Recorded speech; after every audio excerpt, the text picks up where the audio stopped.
So Swisher bats to the number 5 spot. Robinson Cano is at second base. Brett Gardner gets the start. Jose Molina does the catching, and A.J. Burnett is his pitcher. And there's Melky Cabrera, who has been deactivated for the Yankees with a bad left hamstring. He looks okay. They look like they're 3-1 in the World Series. He is not available anymore for the rest of this World Series to the Yankees, as they have made the switch and activated Ramiro Pena. And here is Cliff Lee, who this postseason has been fantastic. 30 strikeouts compared to only 3 walks. And he went the full 9 in Game 1 of this World Series at Yankee Stadium, getting the 6-1 victory. Cliff Lee from Benton, Arkansas, and his opponent tonight, A.J. Burnett from Little Rock, Arkansas. The first time that 2 pitchers from Arkansas have ever started a World Series game. A lightning fast delivery. He works deep into the game. He had 8 complete games this year, and he breaks a ton of bats, as he did in Game 1. That spike curveball is what we're looking at right there. In fact, A.J. Burnett throws a similar pitch where he curls that index finger under in a lot of rep. Game 1, he was unbelievable. Take a look back. Yankee Stadium, and kept the Yankee hitters off balance all night. Throws 91, maybe 92, but according to the Yankees, it appears harder than that. He hides the ball well, and he made those 2 very good defensive plays. In fact, I think that's the biggest thing he's got going for him. Something he had on display in Game 1. And that was kind of that nonchalant attitude. When you talked to him the next day, and you talked about it, he was, almost unemotional. And I think that will serve him well pitching here tonight in Game 5, trying to get this World Series back to New York.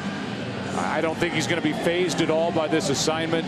He was cavalier how he caught that pop-up in Game 1, making that behind-the-back play. And let's see how he gets along here tonight.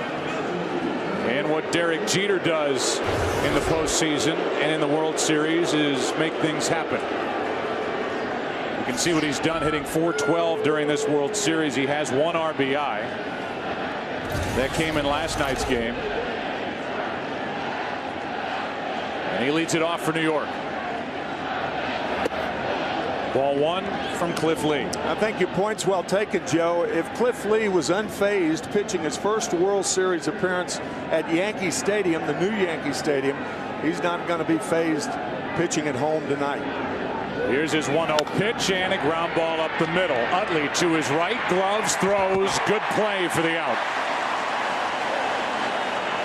Utley had to go a long way to get it, and then Ryan Howard dug it out on the other end. Twice in this series, Derek Jeter has led off hitting balls to the left of Chase Utley. He hits one to the right. Nice play by the Phillies second baseman. And that show of respect by this Philly crowd for Johnny Damon. They boo him, and he was the one who got the 2-out hit last night in the 9th inning that started a 3-run rally. Booing can be good when you're on the road. Yes. Strike 1 from Cliff Lee. Damon in his career is just 3 for 26 against this Philadelphia left-hander, a 115 average. He's only hit Gil Mesh worse, and that misses down and in. 1 ball, 1 strike. So among active pitchers Johnny Damon has dealt with, Cliff Lee is the 2nd toughest average-wise for him to face. 1-1 pitch. And that's off the end of the bat, falling into center for a 1-out base hit.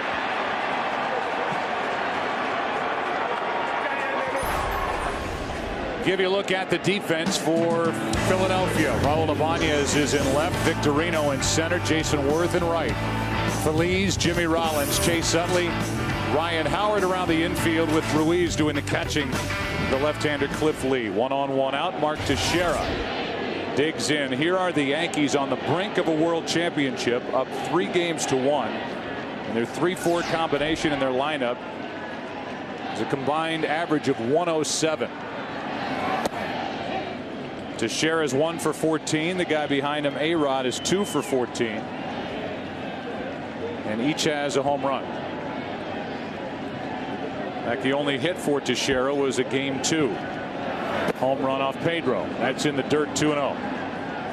Of their 26 world titles, the Yankees have been up 3-1. 8 times. They have never lost a World Series after being up 3 wins to 1 loss. In fact, in World Series history, teams up 3-1 have won 36 of the 41 series in that situation. That is low, and the count 3-0. So base hit off the end of the bat by Johnny Damon. Teixeira waits for a 3-0 pitch, and Cliff Lee, all he has to do is peek into the on deck circle to see Alex Rodriguez. There's a strike. 3-1.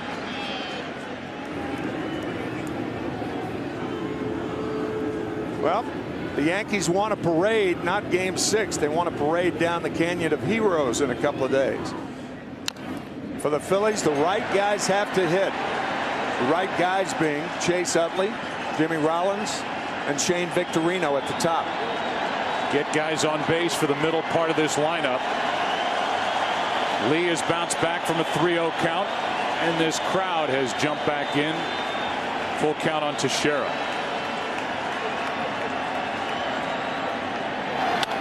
And a fly ball into right. Easy for Worth. 2 out.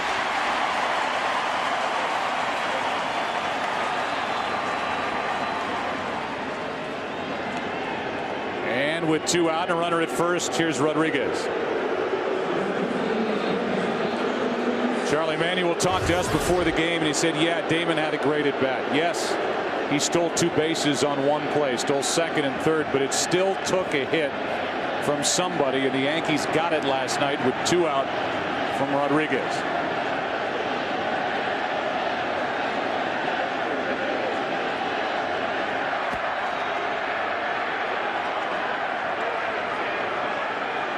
Talking to Carl Willis, the ex-pitching coach of Lee, and he said they used to discourage his move to first base. It was so bad. But he gets rid of the ball so quickly, he's tough to run against. That's down and in ball 1, and you're saying that after that first throw over to first base, which was more like a lob. With Johnny Damon over there, Damon, with his 3 steals in this series, is only 3 of the postseason.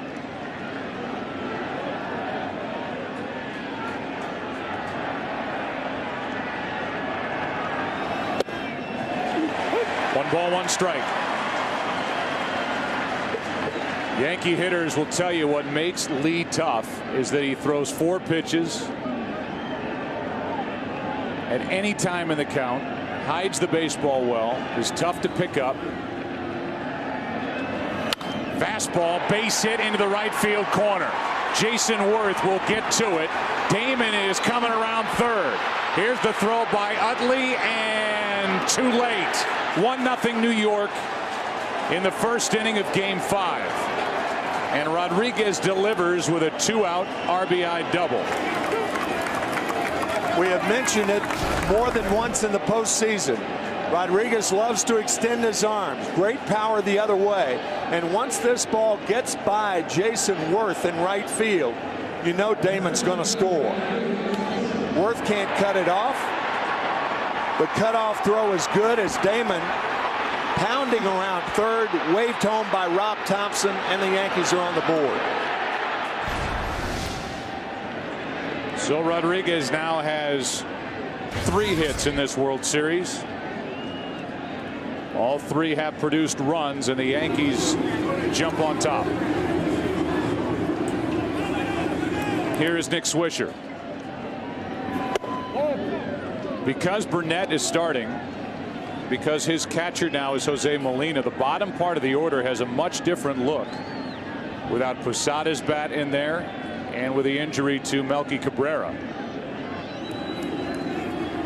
Swisher is 2 for 9 in this series, hitting 146 this postseason. That's over but low, 2-0.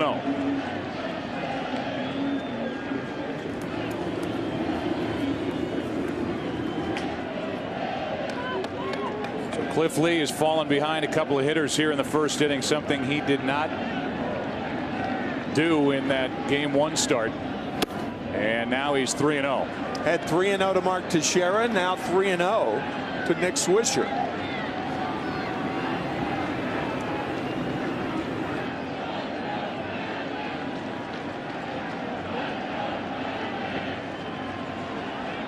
Three balls, no strikes on Nick Swisher. Runner at second with 2 out and time called at the plate.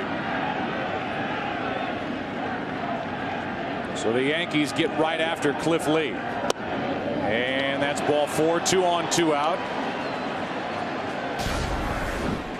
A walk extends the inning for Cano, and now we go back to the slide of Johnny Damon, who had to touch home plate with his hand. That was close. Even though I think the heel of the left foot touched home plate initially. It was close, but Johnny making sure. But a good block of home plate. We've seen that from Ruiz. It's always tougher to block home plate with a throw coming in from right field because you don't know where the runner is. Here is Cano.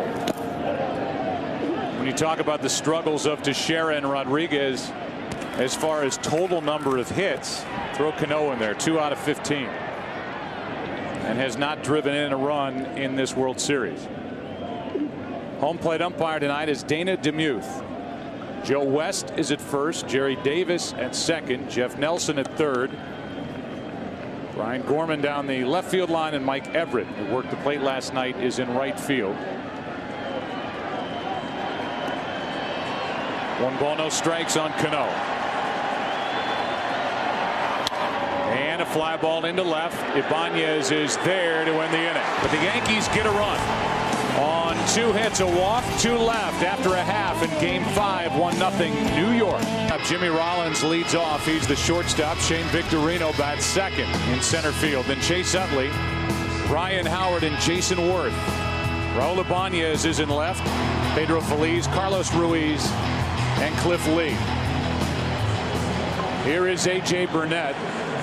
This postseason has made 4 starts. He's 1-0, ERA of 3.55, taking on that lineup, trying to build on what he did in game 2 back at Yankee Stadium. And it cannot be stressed enough that that first point, the first pitch strikes in game 2, 22 of 26 batters strike 1. And he's got the best curveball in the game if he's right. Charlie Manuel will tell you, you want to be aggressive. You don't want to give him strike 1, but you also want to see early if he's got his location and if he is able to throw pitch 1 for a strike. Well, he had it in game 2.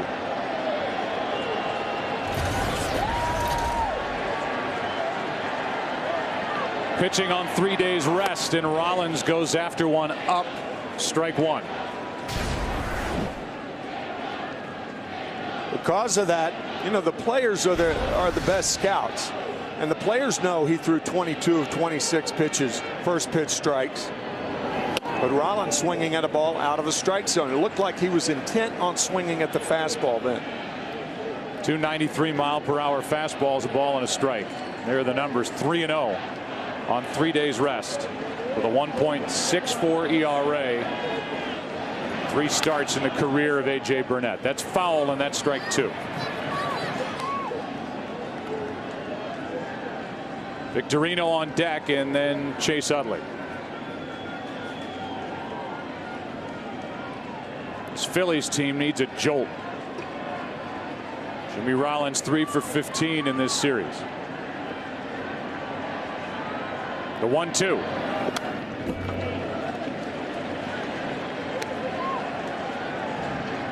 That was a bad breaking ball from Burnett. So the fastball missed up. He's still ahead of Rollins, but a flat breaking ball, the first of the night.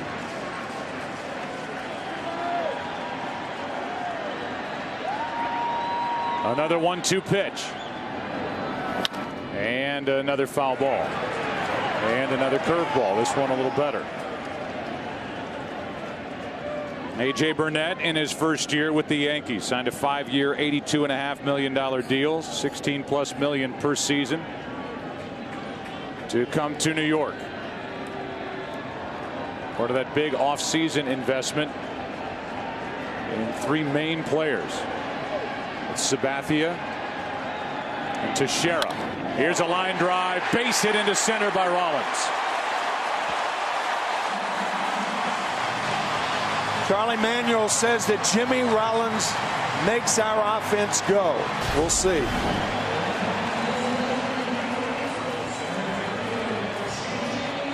Two-seam fastball. He tried to come inside. Rollins said,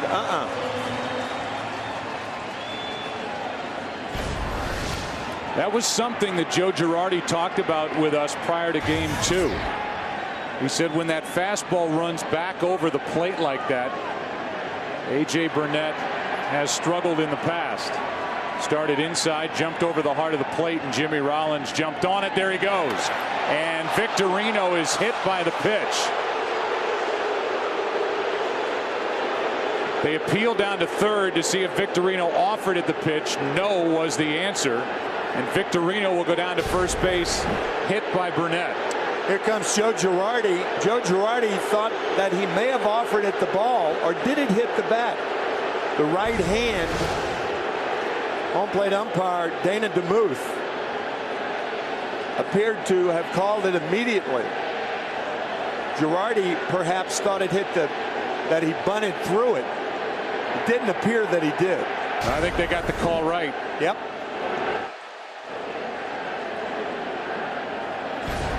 Caught Victorino on the right hand. And they're still looking at it.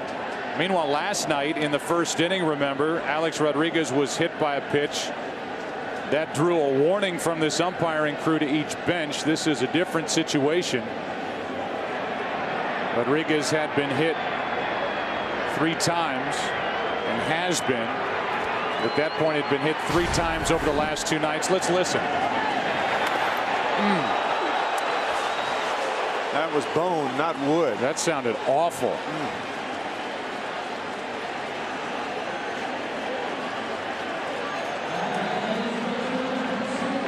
Or particularly when that hand is pressed against wood, there's no place to give. There's no give in that hand. That had to hurt. Here is Utley.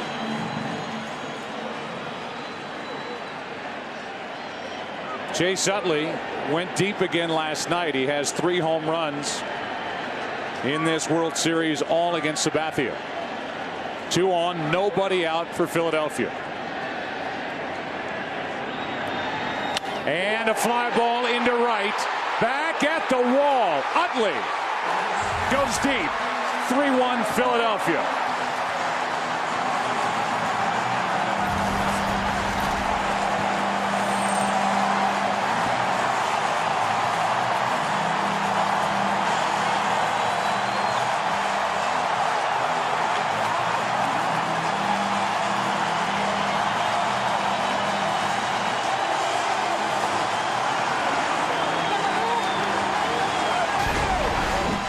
First pitch struck. Remember the first point of the scouting report, 22 of the first 26 batters strike 1.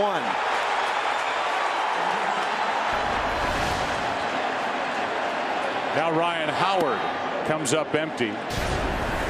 The Phillies had hit 7 home runs in this World Series, but all had been solo home runs.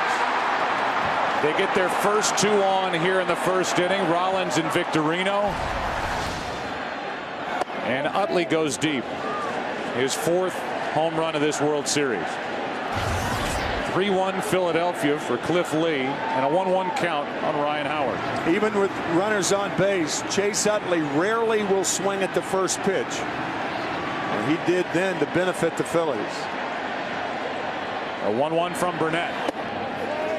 2 balls and a strike.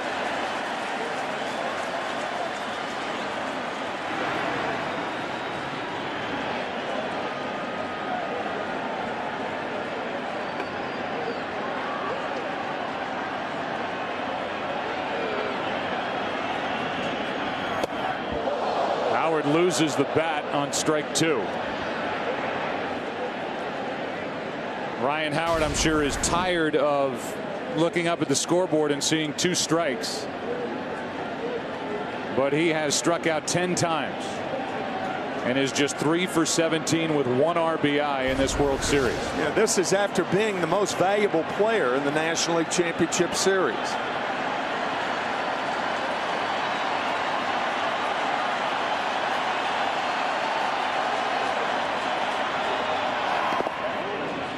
Howard checked it, full count.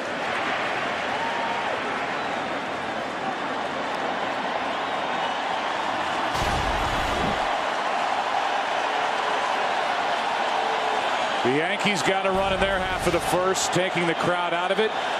Chase Utley just brought him back in it.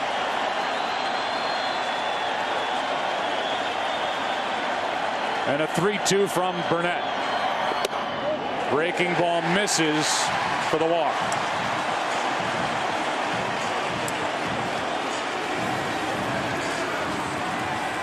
And here comes Dave Eiland, the pitching coach for the Yankees.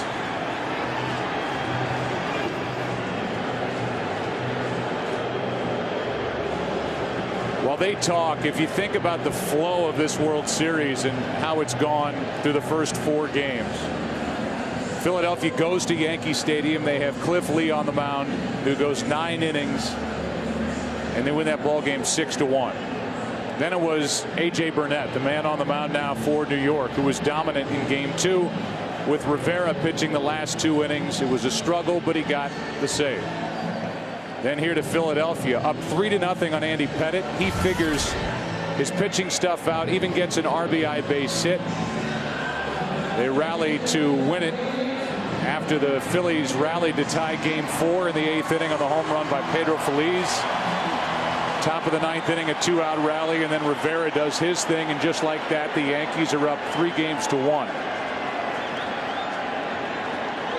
Now the Phillies, facing elimination, gave up a run in the first, come back with 3 in the bottom half, a chance for more. Strike 1 to Worth.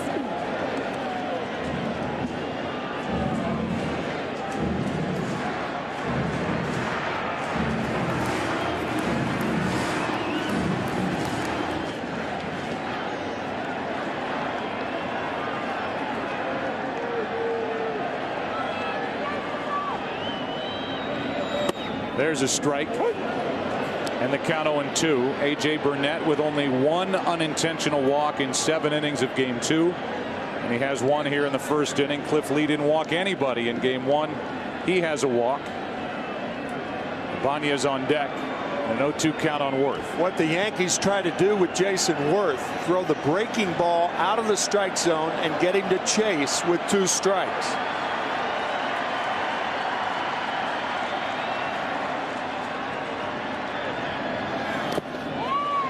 Molina does a nice job to keep it near home plate. That's the problem of that particular breaking ball from Burnett. We've said many times that he shared the American League lead in wild pitches with Felix Hernandez of the Seattle Mariners. A very nice play by Jose Molina to keep Howard at first.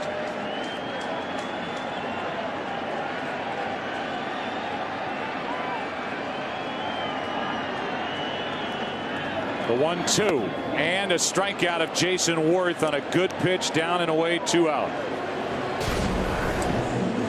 That's a scouting report. Get ahead of Jason Worth and then throw the breaking ball out of the strike zone, particularly when you have a breaking ball that's as good as Burnett's. That's out number 1 as Jason Worth went after that ball, down and away, not 2, and Ibanez bats with 1 on 1 out here in the first inning. With his Phillies up by 2.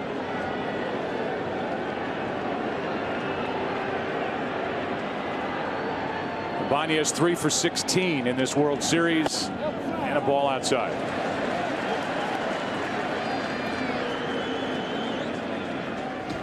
The left-handed batters in game 2 against A.J. Burnett, the big bats, a combined 1 for 8. Between Utley, Howard, and Ibanez. Back at Yankee Stadium.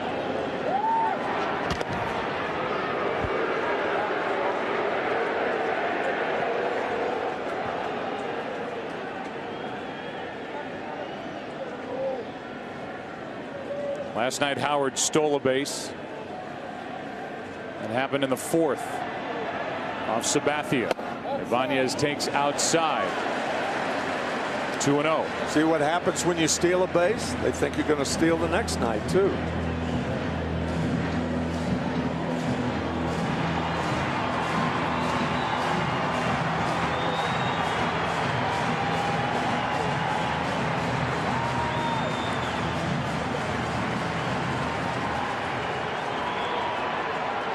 Here's a 2-0 pitch and a ground ball. What a play by Teixeira. Flips for the out, and the throw back is not in time. Burnett didn't have his foot on the bag anyway, but Teixeira literally took a hit away from Ibanez. He will probably win his 3rd Gold Glove this winter. And the one impressive thing about Mark Teixeira that we've noticed is his range to his right.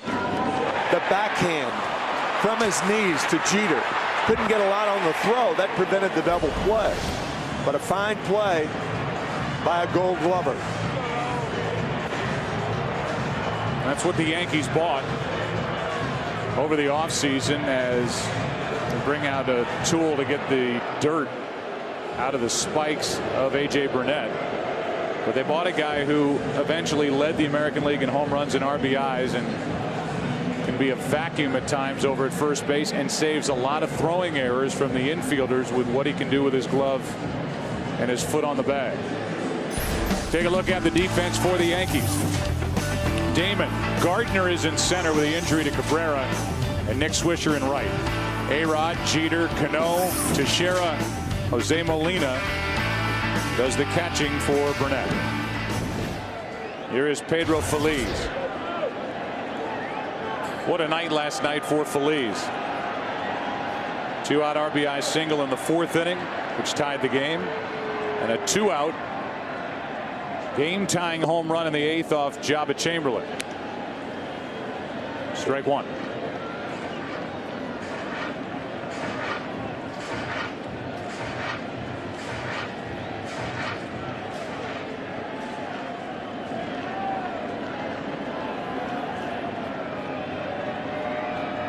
One on, 2 out, ground ball to short. Jeter picks it up, flips for the out. And we go to the 2nd. Victorino was hit, but it was Utley who hurt the Yankees in the 1st. 3-1 Philadelphia after 1 in Game 5. Cliff Lee heads back to work through 20 pitches in the 1st inning. We look out at Shane Victorino, and he really took that fastball off the knuckles when he was hit by the pitch, and he doesn't look good out there at all. And of course, his throwing hand, he has a very, very strong throwing arm, and the Yankees will take that into consideration when they're running the bases. There's Brett Gardner leading it off, and first pitch misses not only the strike zone but the glove of Ruiz. Ball 1. This is where you talk about a difference in the bottom of the lineup for the Yankees with the injury to Cabrera and with Molina in there instead of Posada.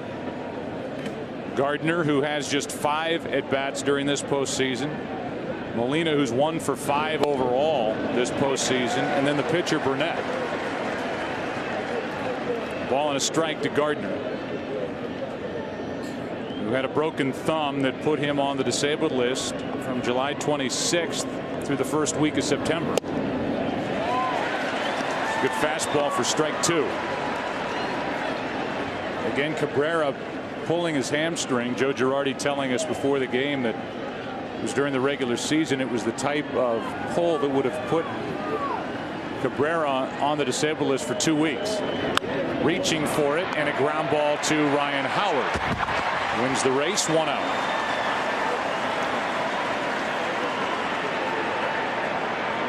Told you in the first inning that Ramiro Pena, the middle infield type player, has replaced Melky Cabrera on the active roster. And that is a change in baseball since 2007, where teams, because of an injury, can make a roster move within a series as opposed to between series. And it has to be a position player for a position player, or a pitcher for a pitcher.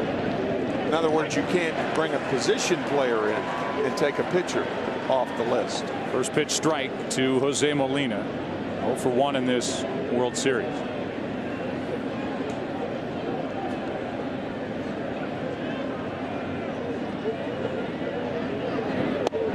That's inside. And I think the early returns on the strike zone of Dana DeMuth is that he will be tight side to side, which could be bad news for Burnett, who has less control than Cliff Lee. Just the opposite of last night's home plate umpire, Mike Everett. The 1-1 is popped up right side, foul ball. Ryan Howard can't get there. Strike 2. Joe, you talked about the bottom part of the order, and certainly not as strong as it has been for the Yankees. In the National League, you can win with strength 1 through 6, 1 through 7 if you have good pitching. In the American League, you have to be strong 1 through 9, as the Yankees are when they're playing in an American League park. 1 ball, 2 strikes on Jose Molina. And the fastball is up. 2-2. Again, 2 earned runs in 33 1/3 innings coming into this start for Cliff Lee. He allowed a run on 2 hits in the first. Also walked about it. 2-2 pitch. Will pop up. Ryan Howard won't get there. Foul ball. Still 2-2. Chevy and baseball have teamed up to give fans a chance to win tickets to the postseason. And even better, you have a chance to win a new Chevy. Just register at worldseries.com/Chevy and may the best team win. Molina broke his bat, so he goes back to the dugout. After Molina, it's the pitcher A.J. Burnett. Everybody knows about Mariano Rivera and how he breaks bats, but few American League hitters know about Cliff Lee. Even though he did pitch with Cleveland, Cliff's a different pitcher with the Phillies than he was with the Indians. 2-2. Left side, and Phillies can take his time. 2 out. We talked about the spike curveball of Cliff Lee, where he curls the index finger under. Well, A.J. Burnett also throws the spike curveball. Little different grip. Looks like A.J. Burnett uses the seam to get the break, and Cliff Lee not necessarily so.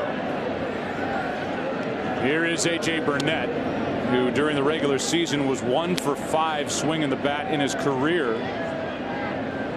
There's 3 home runs, 35 of 266, a 132 average, 9 RBIs. Longtime National Leaguer with the Marlins. There's a strike. 1 ball, 1 strike. Lee signed as, or rather Burnett signed as a free agent with the Blue Jays and was with Toronto from 06 through 08. Now in his first year with the Yankees, pretty good rip. But a 1-2 count with 2 out, nobody on.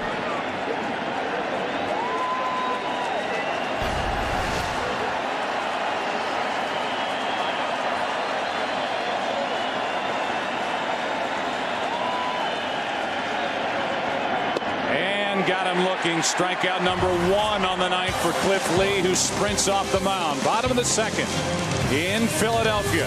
Phillies up by advantage. At least with the 7 and 8 hitters compared to what the Yankees are featuring 7 and 8. First pitch is high, and Burnett has missed up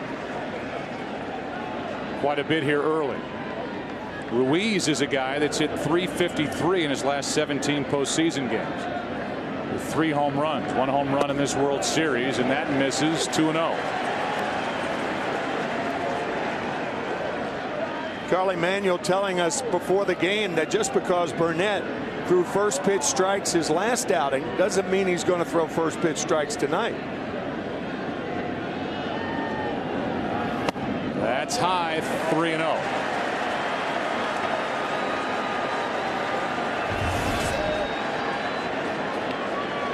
First pitch strikes to 5 of the 8 faced.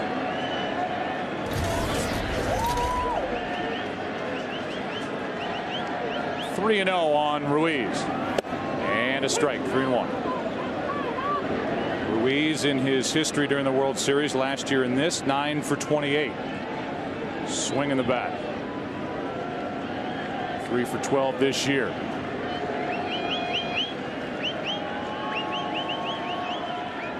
The 3-1. Full count as A.J. Burnett tries to battle back.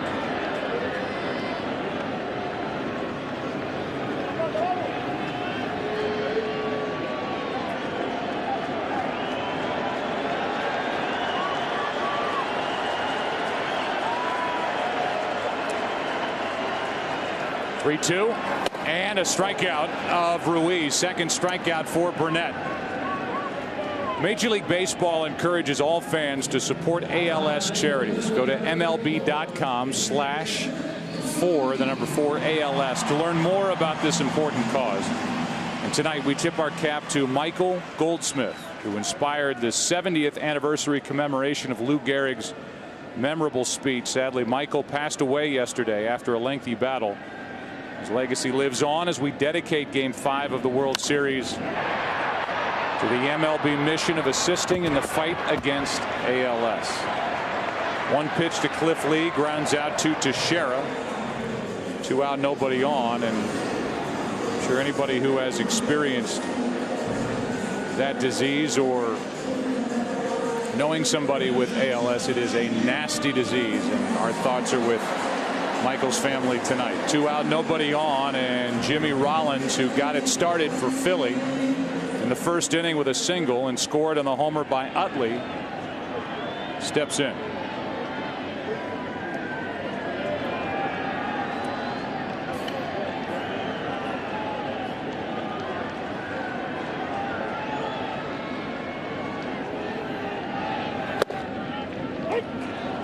A high strike on a 94-mile-an-hour fastball. You may wonder why Jimmy Rollins' uniform is dirty since he scored ahead of the home run by Chase Utley. He was running and sliding head first on the ball that hit Victorino in the first inning. You know, it's interesting to watch Victorino prepare for this at bat, and it'll be really interesting to see him in his next at bat. Hit on the knuckles his first time up, and we'll see how he's able to grip it. He's already, as you could see there, holding that index finger off the bat. I wonder if that's how he's going to grip in his next at bat. Let's go back to him getting hit as he squared around a bunt in the first. Got him on the right hand and right off that right index finger, maybe part of the middle finger.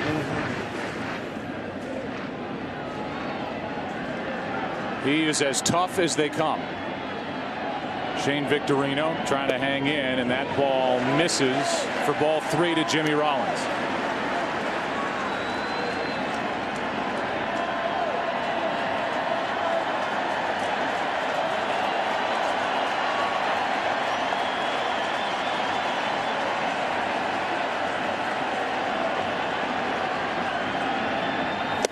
And a 2-out walk.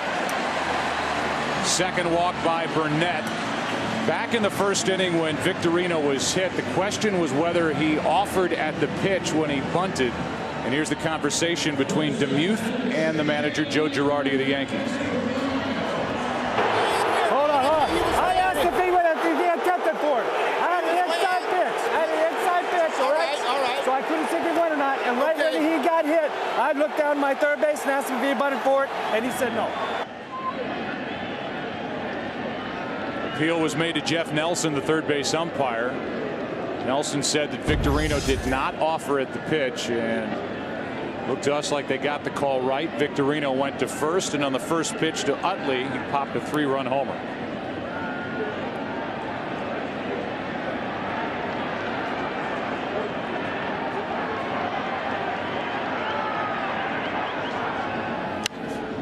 Popped up. Victorino shakes out that right hand, and Jeter puts it away to end the inning. A walk, a man left. Phillies have left 2. Watch Victorino. Third inning, Game 5, 3-1 Philadelphia. There is a lot more evidence that the right hand, and in particular that right index finger for Shane Victorino, is hurt. I wonder if he'll be able to finish this game 5 and what he would be available for the rest of this series. And we'll show you some of the video. Here it is. Here's him just taking off his batting glove after popping up. Gingerly. And then the frustration. Not able to throw the ball very well in center field either, as Jeter leads it off. Top of the order for the Yankees, down by 2 here in the 3rd inning. And there's one inside from Lee. Ball and a strike, and that's just him trying to grip the baseball and throw it. And once again, that could come into play for good base runners like Derek Jeter. They'll take advantage of that. There's a fastball for a strike from Lee to Jeter, 1-2. So the Yankees have lost their center fielder Melky Cabrera, who hits down deeper in the lineup.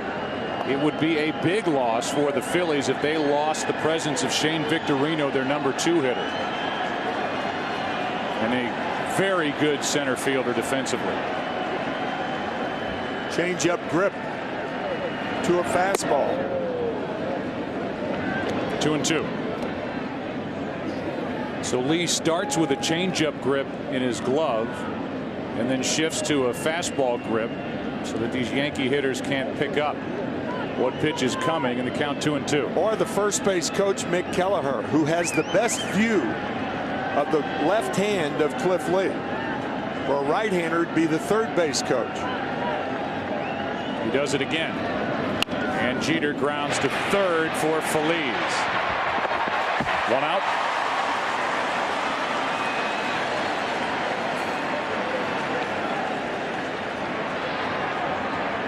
And the batter will be Johnny Damon, who singled and scored in the 1st.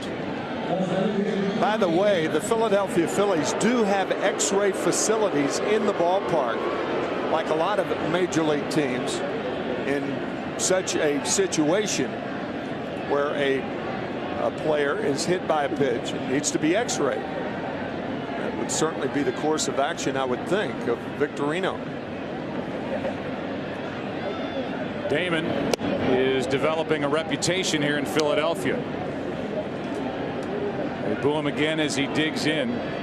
His last 2 at bats, a couple of very important singles. Last night in the 9th inning in a tie game to start a 3-run rally. He singled and scored a run in the 1st inning tonight. He's up on the count here, 2-0.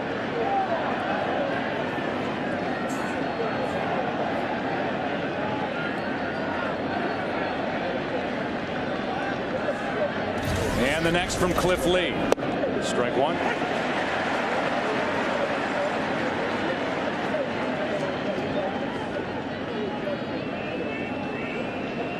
Damon likes hitting in this park. In his career, 16 of 39 at Citizens Bank Park.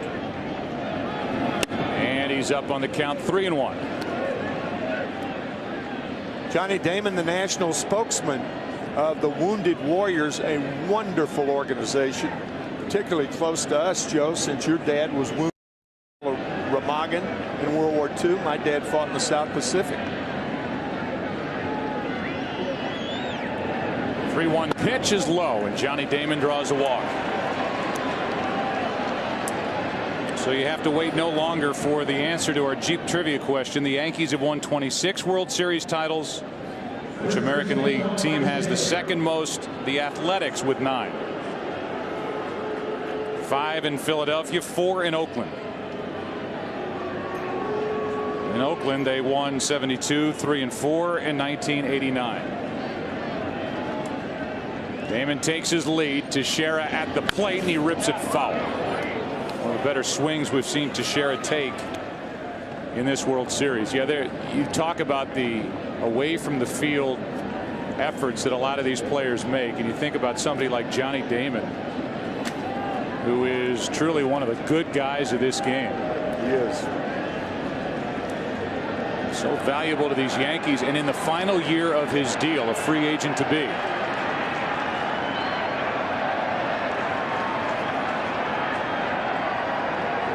He can run, he can hit for power, he hits for average at 282, hit 24 home runs. Stole 12 bases. He's stolen 3 this postseason. And he's on for the second time tonight against Cliff Lee. Here's a 1-1 to Teixeira, and a grounder foul, strike 2. Joe Girardi, the Yankee manager, in talking about Johnny Damon, said that he remembers a skinny little kid running around in the outfield, could run like the wind, playing for Kansas City a decade ago. But you don't realize how big Johnny Damon is.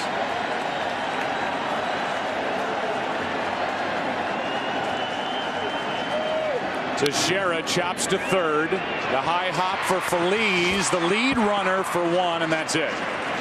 The force out at second.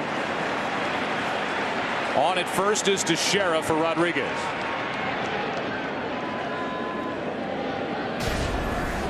We had a play during the ALCS with Eric Ibar around the second base bag, not touching the base. Tough to tell on that replay whether Utley got his foot on the bag with the ball in his glove. I don't think he did. He's straddling the bag. He never touched the bag. That's that neighborhood play that we were talking about in Game 2 of the American League Championship Series. He may have brushed it with his left foot.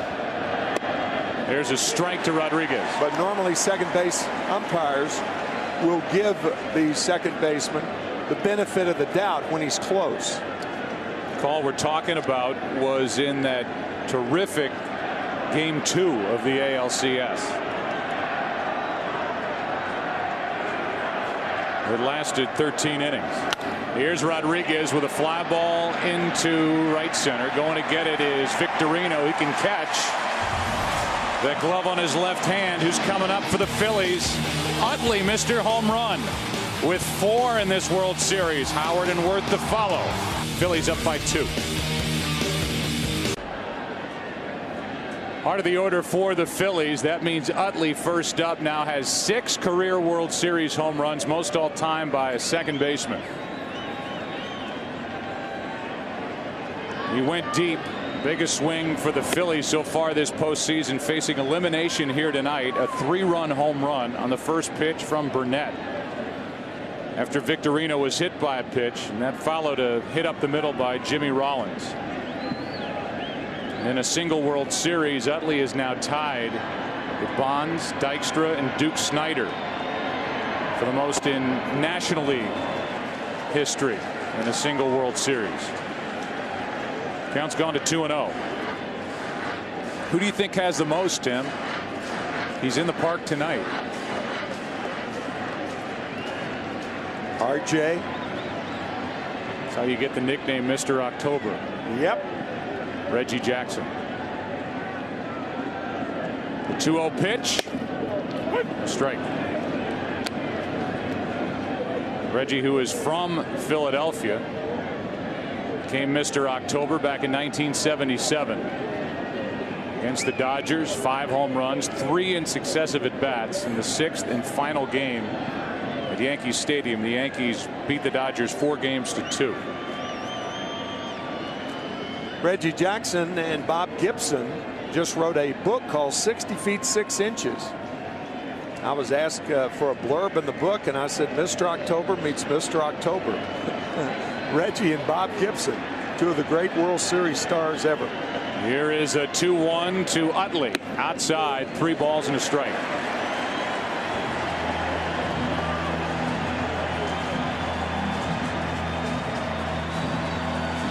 Burnett has walked 2, and he threatens to walk Utley. He has to come into him, and that has not gone well for Yankee pitching so far in this World Series. What'll it be on 3-1? And it's up and away. A leadoff walk. More on Shane Victorino, even catching that fly ball to end the top of this 3rd inning. Just shaking out that right hand and they're going to look at it. And if the Phillies lose Victorino tonight, and if there are more games in this series, that's a big loss for this Philadelphia team. On the field, emotionally, any way you want to look at it. There have been a lot of injuries in baseball where players have been hit while still holding the bat. So anything news-wise that we find out about Victorino, we'll pass it along immediately. Here's Ryan Howard, one on, nobody out, and strike one. Charlie Manuel, who really has made his name in the big leagues as one of the better hitting coaches that the big leagues have seen over the past 20, 30 years, talked to us before the game about how Howard is almost lunging forward as the pitch is coming to the plate instead of being loaded on his back leg, ready to explode into the pitch. What happens is you're not on your back leg and you're leaning forward, and what that does, it saps the strength out of a swing. You have nothing left with which to hit but your arms. And that is a formidable body when he unloads on one. But staying back, one of the key things to hitting. Waiting, staying back, and having quick hands. And that combination combined for 47 home runs total, including the postseason here in 2009 for Ryan Howard.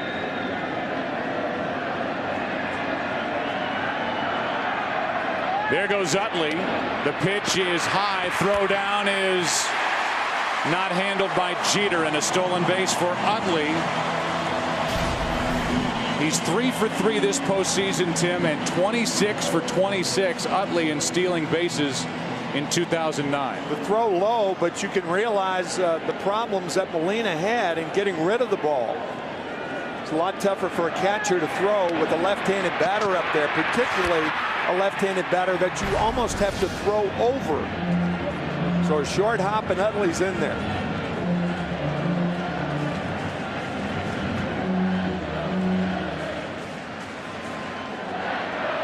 Game one was the Cliff Lee Chase Utley show at Yankee Stadium. They're trying to do it again here in game 5 as Ryan Howard takes up and away 2-1.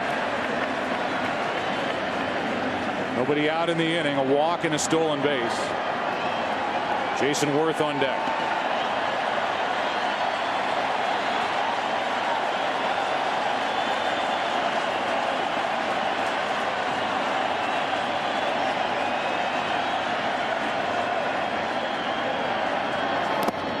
Scooped up by Molina, ball 3.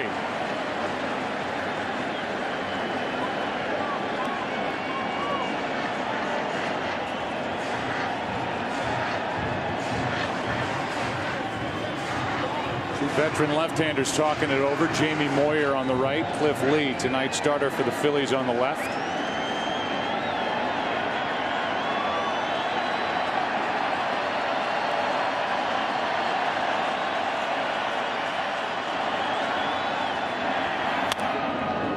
Full count.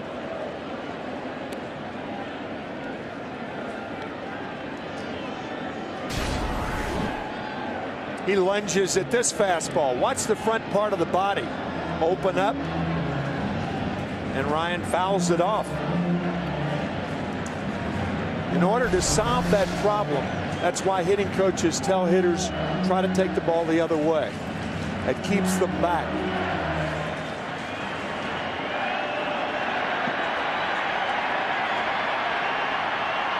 3-2 pitch. And a check swing on a pitch in the dirt. 2 walks in the inning.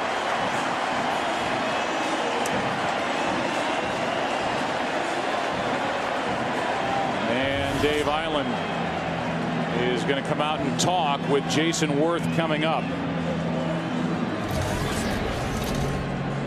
The Yankees are seeing night and day out of A.J. Burnett. Great control in game 2, the winning pitcher, and clearly his control off tonight. So while they talk on the mound, we remind you that this week on getting loose here in the 3rd inning.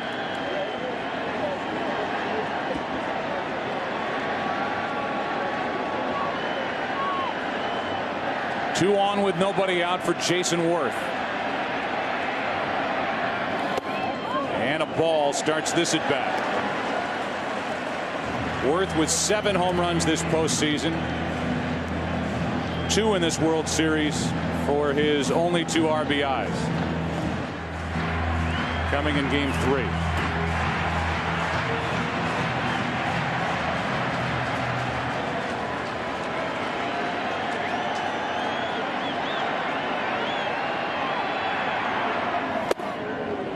A ball and a strike.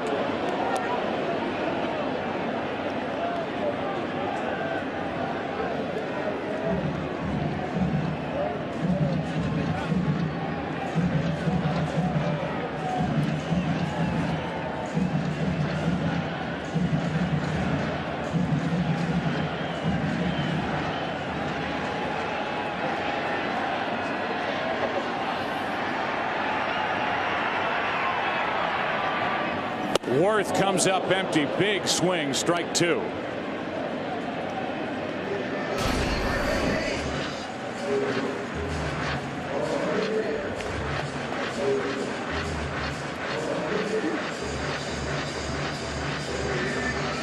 You see the 94-mile-per-hour fastball. It gets to the plate at 88. Under 4/10 of a second to react for Jason Worth, who struck out his first time. 2 on, nobody out, and a base hit up the middle. Here comes Utley. Here's the throw by Gardner. Cut off 4-1.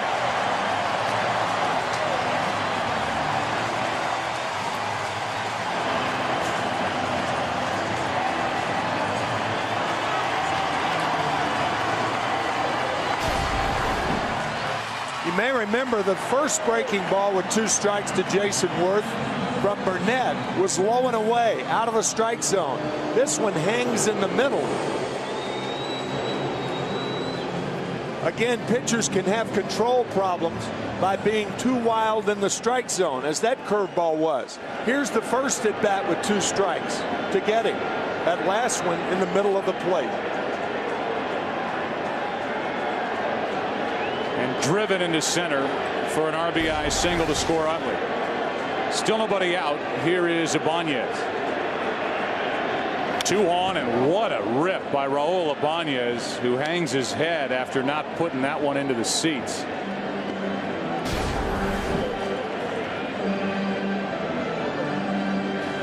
For hitters against pitchers with control problems, knowing they have to use the fat part of the plate, it becomes a feeding frenzy.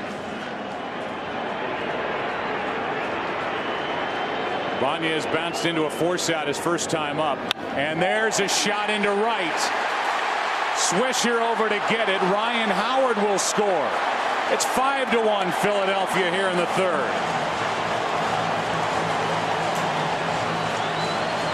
And that'll be it for A.J. Burnett.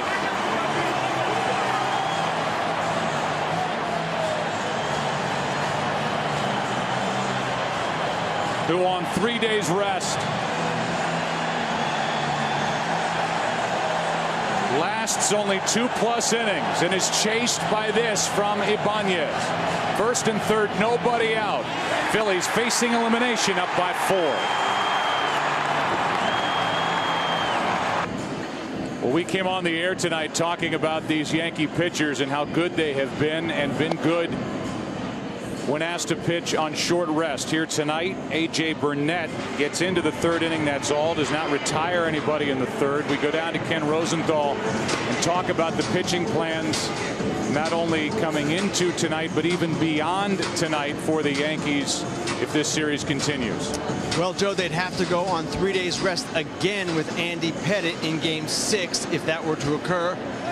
The Phillies would counter with Pedro Martinez, who would be pitching on normal rest, but his 2 excellent starts in the postseason were both off long periods of rest.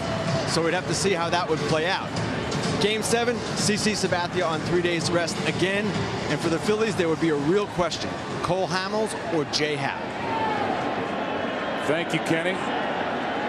More to talk about on that topic as we make our way through game 5.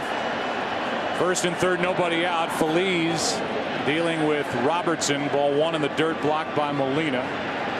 It's Worth at 3rd. It's Ibanez at 1st. Both with RBI singles in this 3rd inning, and it's a 5-1 Philadelphia lead. The deeper into this postseason you go, Joe Girardi's plans from early September was to go with 3 starters in the postseason, and that's what the Yankees have done. This is game 14 of the postseason, and they've only used 3 starters. So if they get to game 6 and 7, my view of that was, why change? That last pitch, an illustration of the tight strike zone, and the count 2-0 on Phillies.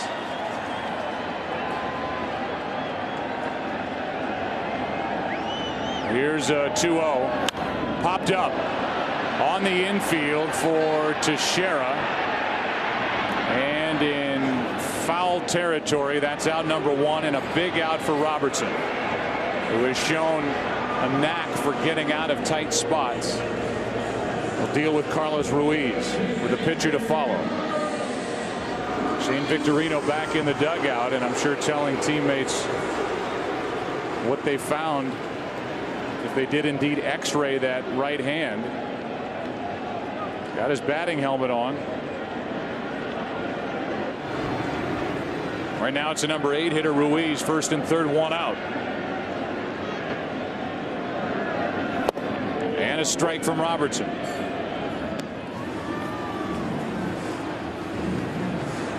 First time this entire postseason that a Yankee starter did not go at least 6 innings. And Burnett could not get it out in the third. Now it's up to Robertson. 0-1 is fouled back, strike 2. And Robertson could keep his team in this game and make all of that conversation, if the Yankees can rally about game 6 or 7, irrelevant. But a tall order for the Yankees tonight to rally against Cliff Lee, who was settled in after allowing a run on 2 hits and a walk in the first. 0-2. Left side to the plate is Worth, and the only out at second. It's 6-1.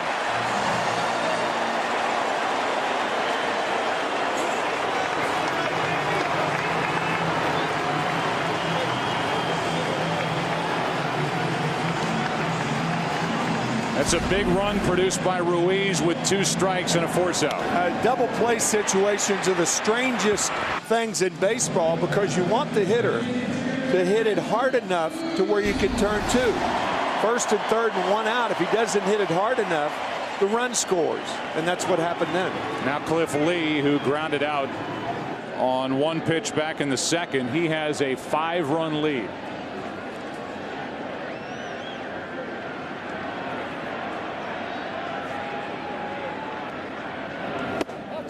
That's outside, ball 1. The other name, and we heard Ken Rosenthal, so it's worth talking about with regard to a potential game 7 in this World Series, is the guy at the plate, Cliff Lee. They will all be available, and it would be Lee's side day,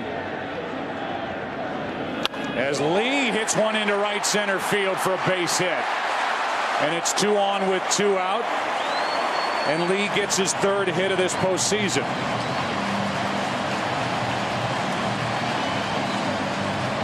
He's trying to do everything for the Phillies to get this series back to the Bronx. His first game against the Colorado Rockies in the division series, not only did he get a hit, but he stole his first major league base on the advice of Davey Lopes, the first base coach of the Phillies. So he is doing it all. So now Robertson gets a visit from Molina. It's 6-1, and Jimmy Rollins, who's 1 for 1 with a single, a walk, and a run scored, steps in.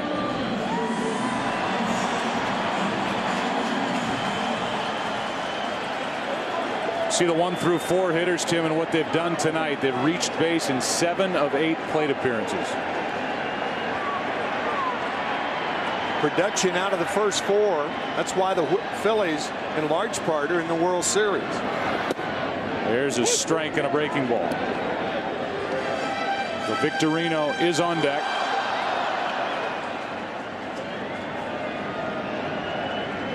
Rollins is at the plate.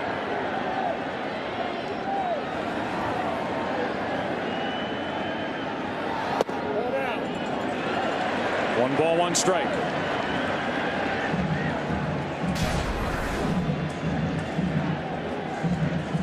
Robertson stared in after not getting that call.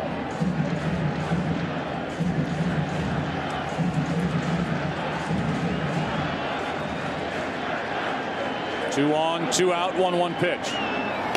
On the outside corner, good pitch by Robertson, who's made some good pitches since entering here in the 3rd inning, strike 2. Joe Girardi likes to say about David Robertson that he has swing and miss stuff. Talked about DeMuth being tight side to side. That was a wide strike after not giving a low strike the previous pitch, and Molina will go out and talk with Robertson.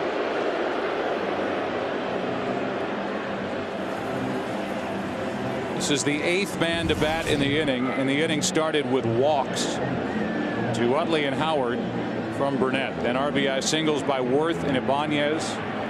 Burnett gone. Responsible for not just the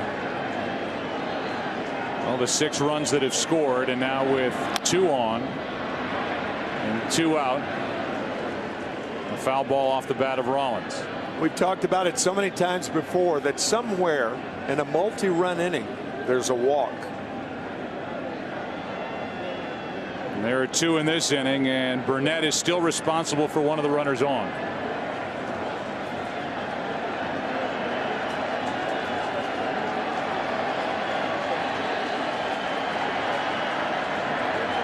There's strike 3. Robertson gets out of the inning, and we go to the 4th. Game 5. Philadelphia doing what it needs to do here tonight. 3 in the 1st, 3 in the 3rd, and a 6-1 lead here in Game 5. And very important part of this lineup for Charlie Manuel. Now Nick Swisher will lead it off against Cliff Lee. Lee hasn't allowed a hit since Alex Rodriguez hit an RBI double in the 1st inning with 2 out. Phillies came back with 3 in the 1st on a 3-run home run by Chase Utley. Pushed 3 across in the bottom of the 3rd, lead at 6-1.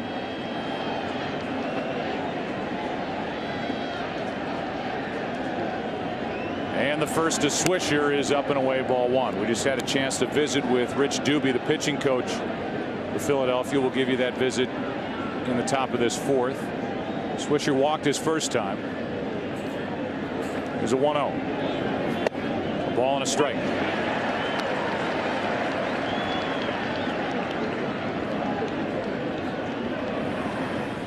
Alfredo Aceves is getting loose for the Yankees in their pen. That misses, ball 2, 2-1.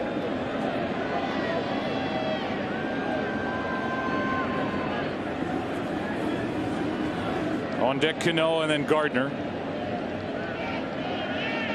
2-1 pitch is hit to 3rd, caught by Phillies, 1 out.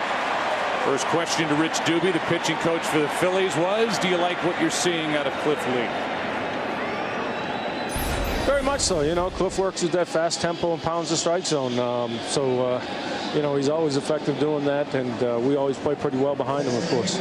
You know, we don't know him like you do, but it seems like just the overall demeanor of this guy is that he's not going to be fazed by a start like this with you guys facing elimination. Nah, he's very low-keyed as far as putting too much pressure on himself. Really has no ego at all and just goes out there and has a lot of fun playing this game. Have you had to check yourself to think about any more pitching the rest of this series? Should this thing continue? You just worrying about tonight? No, we'll take it one day, one inning at a time. How did I know you were going to say that, Rich? Well, that's the way you got to look at it. I got you to smile. All right, 6-1 here in the 4th inning. Thanks for your time. All right, thanks, guys. All right. It's taken 4.5 games, but we made it happen. Right now he's not smiling. He is yelling out at the home plate umpire, Dana DeMuth, about the tight strike zone as the count's 2-0 on Robinson Cano, who flied to left his first time up. With 2 on in the 1st inning, there's a strike, 2-1. Charlie Manuel telling us before the game what most people know, that managers can't see outside or inside from the dugout. They can only see high and low. So if you see the pitching coach or the manager yelling at the home plate umpire, usually it's because of a high or a low strike. Here's a 2-1 to Cano, and it's in for strike 2. Cano thought that was low. Let's give it a look. Looked like a strike.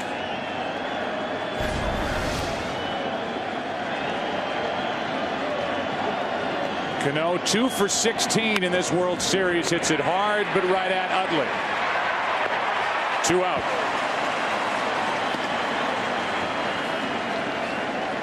And with the bases empty, Brett Gardner will be the hitter.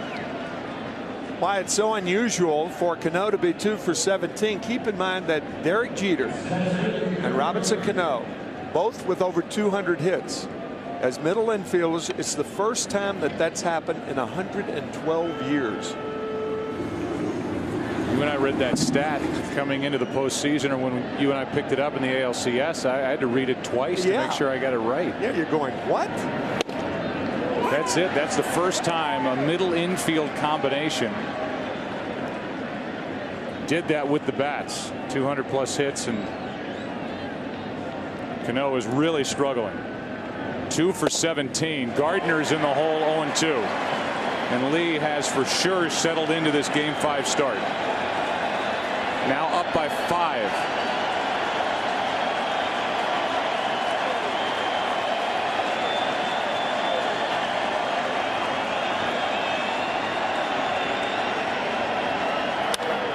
Left side, Rollins got a tricky hop, shows the arm. And a 1, 2, 3, 4. Here's Victorino. And there's a ball from Robertson. Nice job by Robertson. Coming in with 2 on and nobody out in the 3rd inning. Made some good pitches, limited the damage. The line for A.J. Burnett, 2+ innings, 6 runs on 4 hits, 4 walks. Big difference from game number 2, and just 2 strikeouts, hit a batter, and allowed a home run. 2-0. 3-0 on Victorino. Seeing Victorino with that sore right hand, I hope this story does not appear to be self-serving, because it's not intended to be. But on May 2nd, 1970, my first year with the Phillies, I broke my right hand with Willie Mays hitting. In the same inning, 1 out later, Mike Ryan, the other catcher, broke his left hand. 2 broken hands, 1 out apart on May 2nd, 1970. And we heard the report from Ken Rosenthal, no break in that hand, at least the initial look, and a ground ball to the second baseman off the bat of Victorino, 1 out as Cano makes the play. And we go to another catcher with that shaking of the right hand by Victorino. Hear from Joe Girardi and talk to him about the difference between Burnett tonight and game 2. Well, he didn't have the command that he had the other night.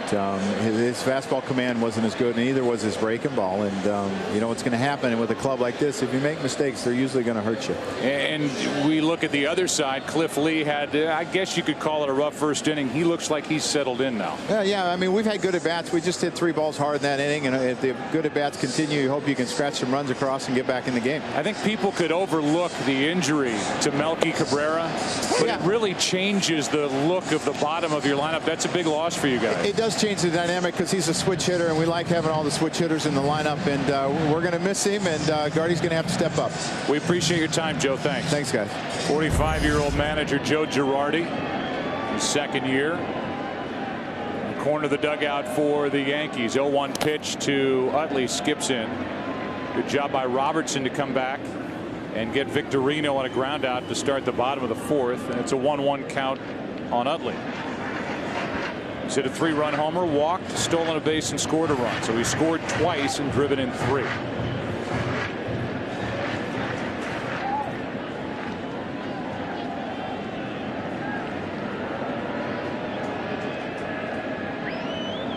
The 1-1 to the shortstop, Jeter. Gobbles it up, throws him out, 2 away. The World Series has gone through a stretch where for the first time in World Series history, World Series has lasted at most 5 games, going back to the sweep by the Red Sox of the Cardinals in 2004, sweep by the White Sox of the Astros in 2005. Cardinals beat the Tigers in 06 and 5. Boston swept Colorado in 07. Last year it took 5 games, a lot of days, but just 5 games for Philadelphia to beat Tampa Bay. Phillies trying to break that string and force a game 6 on Wednesday night at Yankee Stadium. Ryan Howard took a strike. And now fouls away another. 0-2.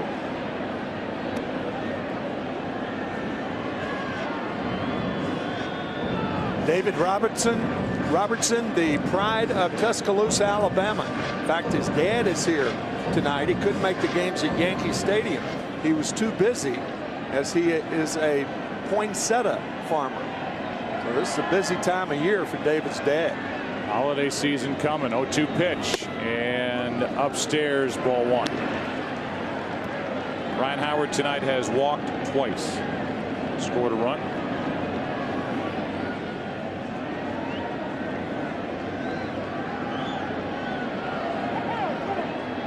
Time called by Molina.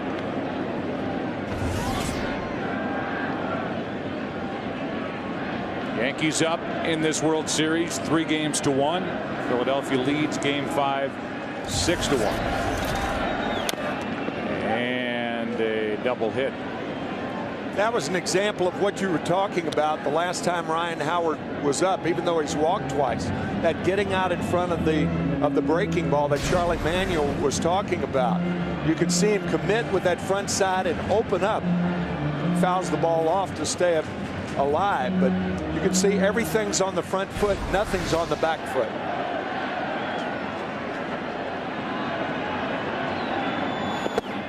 Able to lay off the pitch. 2-2. Favorite player growing up, Vaisika Hema, who's now a television personality at an NBC affiliate here in Philadelphia. Kick and punt returner. Cardinals, Eagles. Here's a 2-2 and a strikeout for Ryan Howard. That is the 11th time he struck out in this series. A 1-2-3 fourth for Robertson. Now the 5th. 6-1 Philly. Back after this from your local Fox station. Cliff Lee has retired 10 of the last 11, and he will work to Jose Molina. And now Molina is being lifted for a pinch hitter, Jorge Posada, who's digging his way in. Then the Yankees will need a pinch hitter, and Eric Hinsky is in the on-deck circle. So Posada is used. Trying to get something jump-started with the offense is Joe Girardi.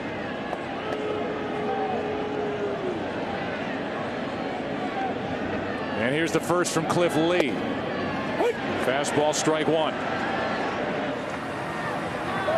And Aceves is still getting loose.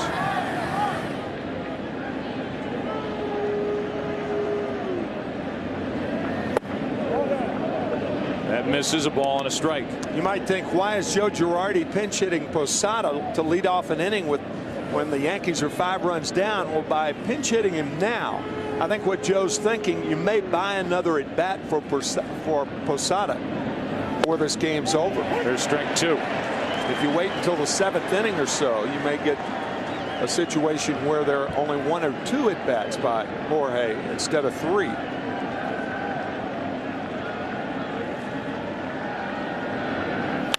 Ground ball to Utley. A couple of shuffle steps to his right. 1 out. We mentioned the great food at Citizens Bank Park last night.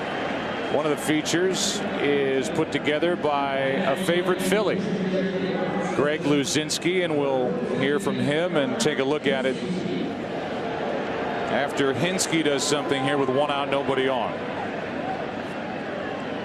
That means that Robertson's night is finished, and he did a nice job. He went 2 innings, allowed only 1 hit, struck out 2, no runs.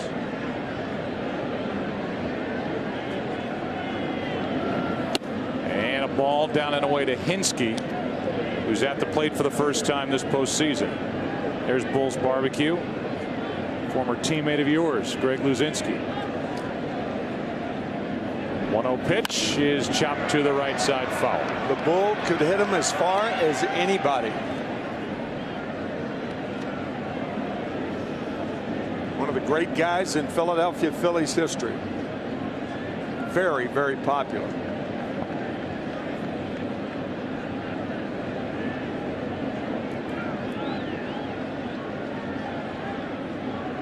Cliff Lee is dealing, and the 1-1 is down and in a bit. 2-1. On deck is Jeter.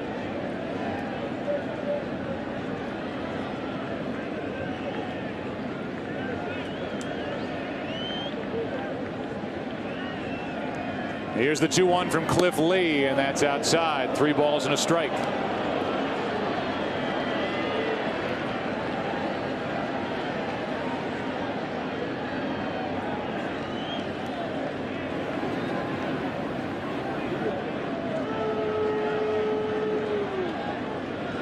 Behind on the count, Lee brings it, and it's ball 4. That is the 3rd walk of the night, handed out by Lee. Talked about Greg Luzinski and Bulls Barbecue. Let's hear from him. Well, I don't know how they do it in New York, but this is how we do it in South Philly at Bulls Barbecue. We got the ribs here. We turn them. We cook them very slow. They're pre-cooked with a rub on them. As we go down here, we got chicken we do the same thing with. We finish it off with the sauce. We got the Bulldogs here that is full length, and people seem to enjoy it all. That's great. So now standing at a barbecue pit is Greg Luzinski. 1 on, 1 out for Derek Jeter as the Yankees trying to get something going, and there's a base hit. They may have just done that. Hinske goes first to third as Jeter gets a base hit to right, his 8th hit of this World Series. A walk and a single, and Johnny Damon's coming up. You might say, well, why is Ryan Howard holding the runner on when the Phillies have a 5-run lead? There are a lot of first basemen who prefer to play in front of the runner, holding runners on, even though their team may be up 4 or 5 runs in the mid-innings. And with that, Jeter is now hit safely in 31 of 37 career World Series games. Born for the big stage. And it's first and third, 1 out for Damon, who takes a strike. Jeter is hit in all 5 World Series games this year. Hinske drew a walk. Jeter a base hit. Yankees have to hope that's the start.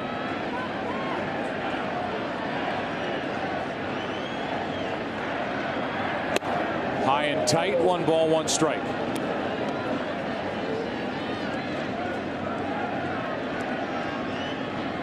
Damon has singled and scored and walked, so he's been on base twice. Came in 3 for 26 in his career against Cliff Lee. The 1-1. Shattered bat, and a grounder is a fair ball, and in to score is Hinske to make it 6-2. Very good base running by Eric Hinske. Delaying, and the minute Howard turned toward first base, Eric came home. Howard thought this ball was going to go foul, but it was very much a fair ball. And the minute he turned toward first base, Hinske came in. Watch him trickle into your screen, stopping. Now the minute he turns, Hinske scores. And really his initial look was down to second base. Yeah, right. That ball started foul, came back. Jeter had to get out of the way of the barrel of the bat. And it's an RBI for Johnny Damon in a 4-run game. Now a runner at second, Jeter. 2 out for Teixeira.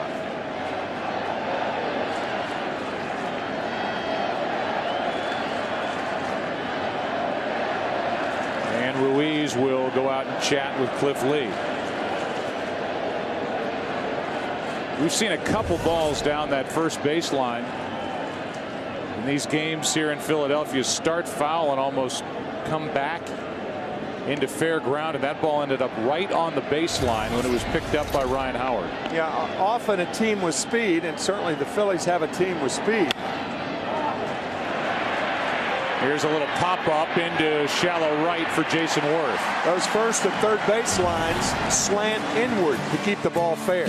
1 run in the inning on a walk and a hit for the Yankees halfway through it. 6-2 Philadelphia. Pinch hit is in the game catching, no surprise. And the new pitcher is Alfredo Aceves, who has not been in a postseason game since game 2 of the ALCS on October 17th. Ball down.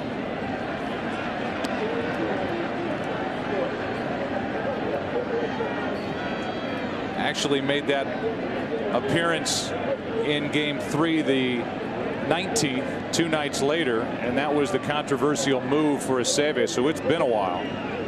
He came on to relieve David Robertson in that game. Robertson had picked up the first 2 outs of the inning. Aceves came in and gave up a hit to Howie Kendrick and a game-ending RBI double to Jeff Mathis. He was the loser in that game and has not been seen since in a ball game this postseason for New York. But pressed into duty in the 5th, and dealing with Jason Worth with a 1-1 count. And Aceves wants to talk to Posada. Bottom of the 5th inning, 6-2. Philadelphia leads.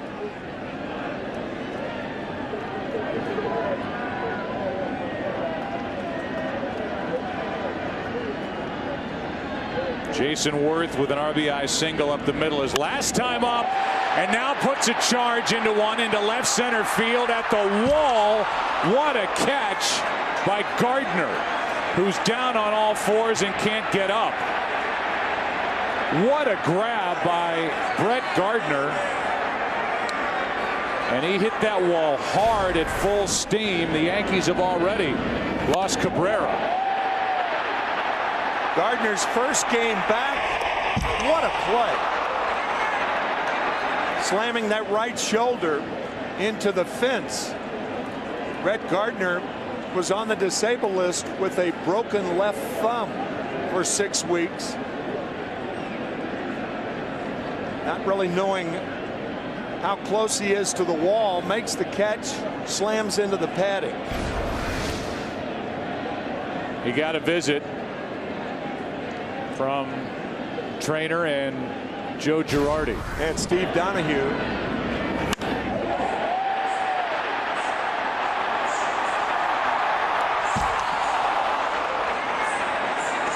And Worth watched as A, that ball fell short of leaving the park, and B, Gardner caught it, and he and Joe Girardi almost crossed paths as Worth just kept on going. He has to get back to the dugout somehow. What a great shot. Touch them all on a fly ball. And an out, a loud out to start the bottom of the 5th as Ibanez takes a strike from Aceves. The numbers for Aceves during the regular season, as he gets Ibanez to ground to Teixeira for out number 2. Guys coming out of the bullpen that racked up 10 wins. Some guys are called a vulture in that position, coming in, pitching out of the bullpen. He was valuable and had good numbers. 84 innings pitched, 69 hits, struck out 69, walked just 16, allowed 10 home runs, and was 10-1. Aceves with 1 start, 42 appearances out of the pen during the regular season. Pitching the bottom of the 5th, here's Pedro Feliz, and a ground ball to short. Jeter takes care of Feliz, and we go into the 6th, game 5 of this World Series. Philadelphia will take the field up by 4. 6-2 Philadelphia lead, trying to force a game 6 on Wednesday night. Alex Rodriguez first up. RBI double, his first time fly to center in the 3rd, and Lee brings it, strike 1. Cliff Lee in his career has never blown a 5-run lead. Right now it's a 4-run lead, but it was 5. He is 41-0 in his career when leading by 5 or more runs. 0-2.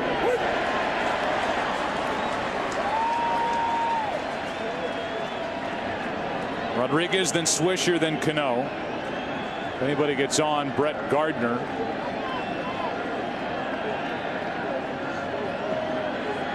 On this chilly but precipitation-free night in Philadelphia, and a pop-up into right with Jason Worth.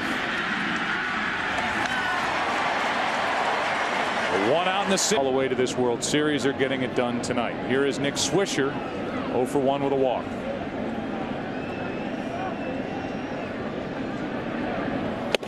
Lee fires a strike.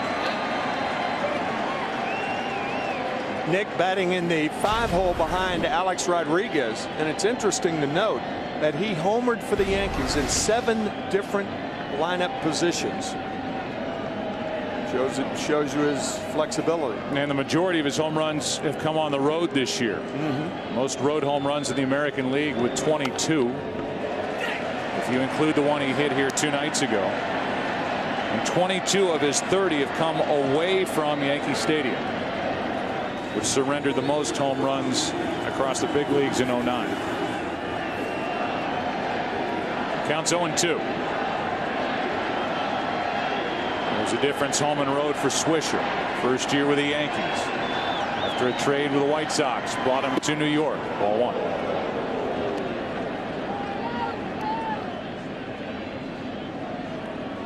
1. Not as dominant as game 1 for Cliff Lee, but certainly effective.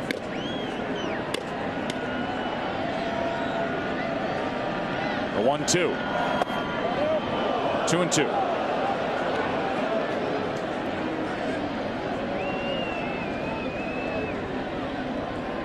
Recruited as a safety to Notre Dame by Bob Davie. Former head coach there. And a 2-2 pitch to Nick Swisher is hit foul outside third. Nick's dad, a former major leaguer, Steve Swisher, who caught for the Cubs and the Cardinals. We ran into him the other night. The commander, great guy, lives in West Virginia.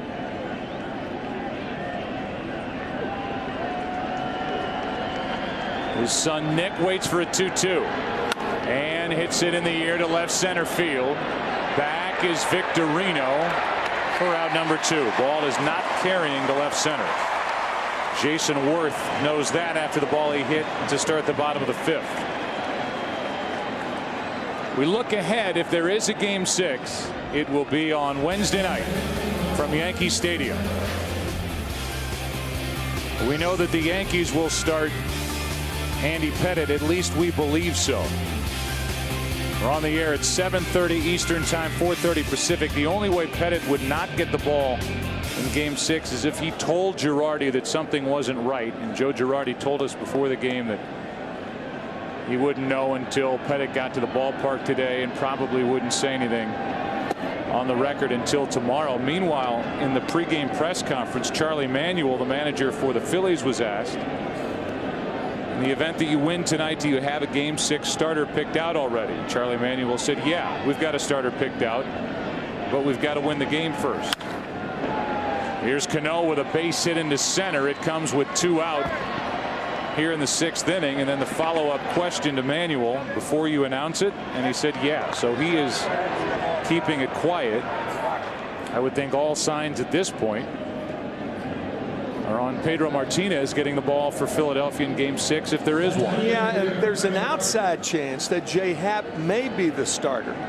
Or if Pedro does start that game, perhaps Happ will start game 7, and backed up by Lee and everybody else. A 2-out hit by Cano, who's 1 for 3 tonight, 3 out of 18 in the series, and Brett Gardner now, after losing Melky Cabrera to a pulled hamstring last night. Girardi, I'm sure, is thrilled that Gardner eventually got up after hitting the wall in left center on the ball hit by Worth last inning.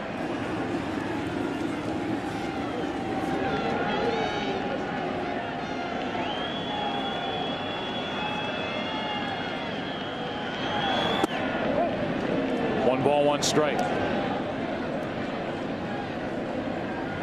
The interesting figure looking deeper into this series would have to be Cole Hamels, and how great he was last postseason for Philadelphia, and how he has not been this postseason for Philadelphia. There's a strike.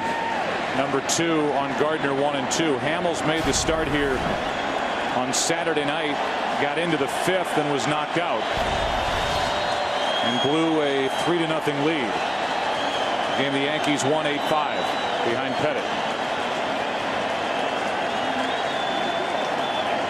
what had to be as disconcerting to the Phillies after that start, not just the loss, but what Hamels was quoted as saying, which we'll get into at some point. 1-on-2 out, 1-2 on Gardner. And strike 3 ends the top of the 6th. Just the second strikeout for Cliff Lee, who struck out 10 in game 1. Bottom of the 6th inning, game 5, 6-2 Phillies. Alfredo Aceves back to the hill.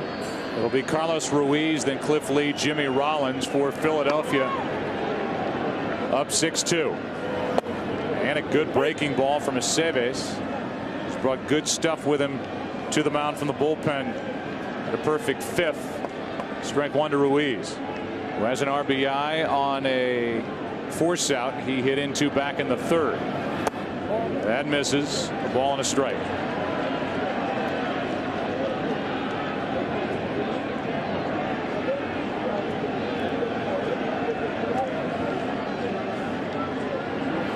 Line drive into right field, well hit. Swisher, a good jump, and the catch to his left. Here comes Cliff Lee. Cliff Lee, who has been dazzling so far this postseason for Philadelphia. The biggest pitching reason why the Phillies are here and playing in game 5 of this World Series digs in. He's 1 for 2.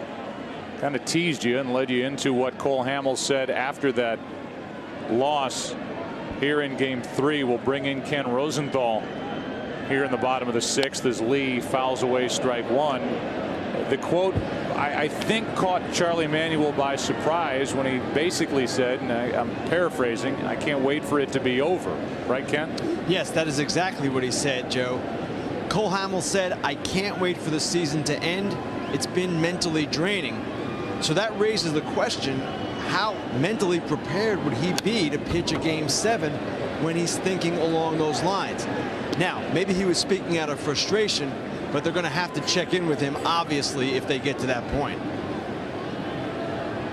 He would be in line for the baseball in game 7 if this series got there. Cliff Lee strikes out. 5 straight retired by Aceves, and Lee gets a nice hand going back to the dugout. We asked Charlie about those comments the other day, and Charlie said, you know, I don't know what he meant by those words, and I'll have to talk to him to find out. And we haven't talked to him about that since. Well, we will. But we will. If we get the chance, if this series moves back to New York. Here's Jimmy Rollins, 2 out, nobody on. Rollins singled and scored in the 1st, and that single got it going for Philadelphia, down 1-0. A big shot by Utley, a 3-run home run. Make it 3-1 after 1 inning. And 3 runs in the 3rd. Chasing A.J. Burnett. Yankees got a run in the 5th, and it's 6-2. First pitch of ball to Rollins.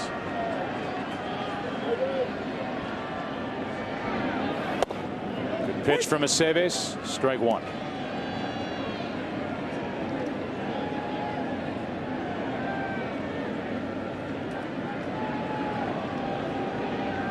Bottom of the 6th, the Yankees in the 7th will have Posada, then a pinch hitter. Remember, Matsui is on the bench, as is Hairston and Ramiro Pena, and then Derek Jeter against Cliff Lee. Here's a 2-1. Off the end of the bat and into center. Second hit of the night, 3rd time on base for Jimmy Rollins. Like a billiard shot to center field, eluding Cano.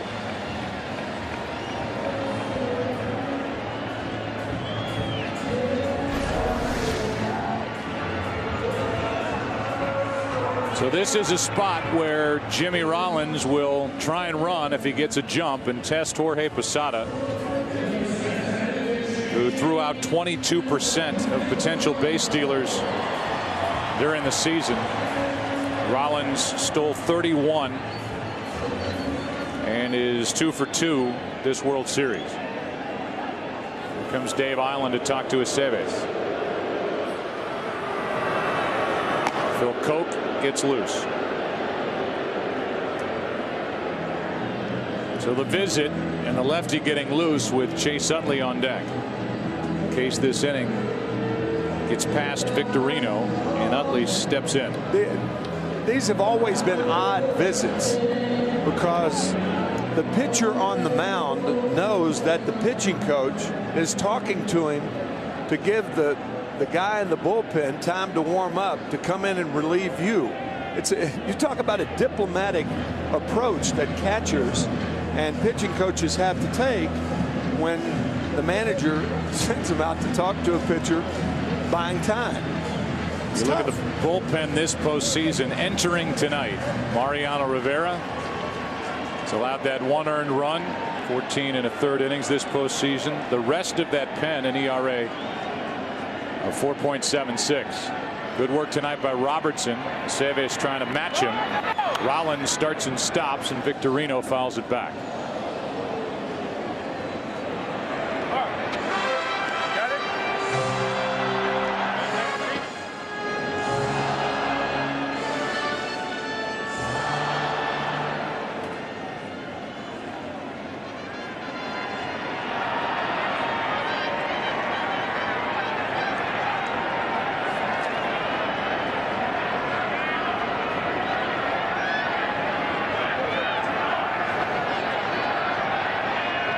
Victorino hit by a pitch. He scored a run. He's popped up, grounded out, takes a pitch in the dirt. Down to second goes Jimmy Rollins. Again, Rollins had made a break and then stopped.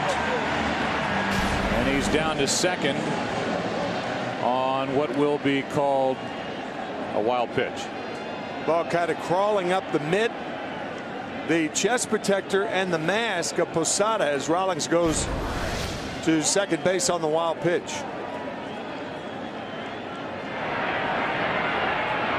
1-1 on Victorino, trying to give the Phillies their 5-run lead back.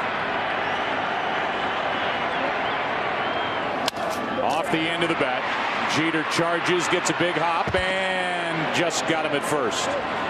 Inning over. Into the 7th, game 5. As they make some cheesesteaks here in Philadelphia with the Phillies leading 6-2. Back after this from your local Fox station.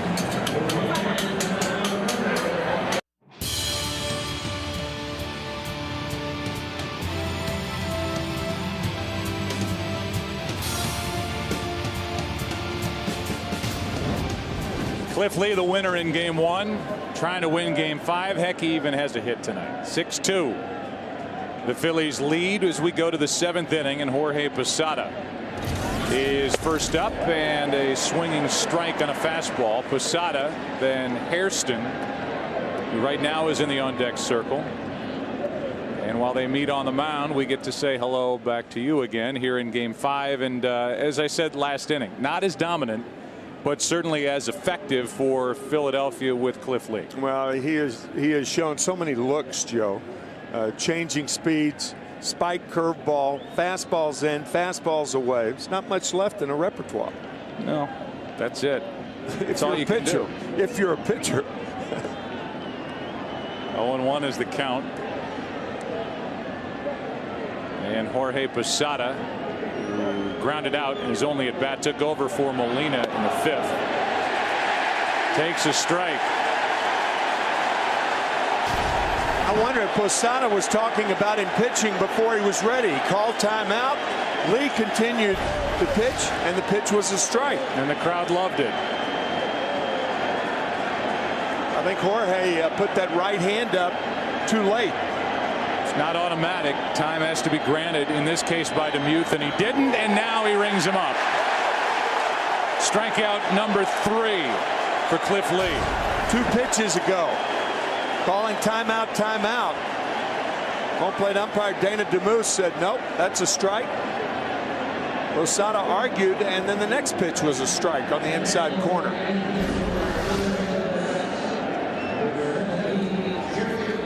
And with 1 out, nobody on, here is Jerry Hairston Jr.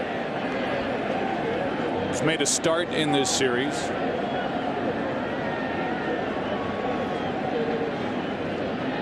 So far 1 for 5 this postseason. That one was a big hit, though. Came in his first postseason at bat. Hairston almost hopped out of there and tried to call timeout, and now he says something to the home plate umpire. He stayed in. He was watching from the on-deck circle, took a ball. Well, our first point of the scouting report is about how Cliff Lee works lightning fast. And Posada and Hairston have seen that here in the 7th. That's high ball 2-2-0. The hit for Hairston came in the 13th inning of Game 2 of the ALCS against the Angels, and he scored the winning run.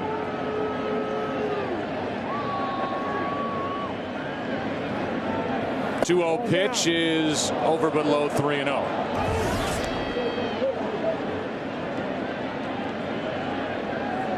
Jeter will follow. The Yankees are left with 2 position players on their bench.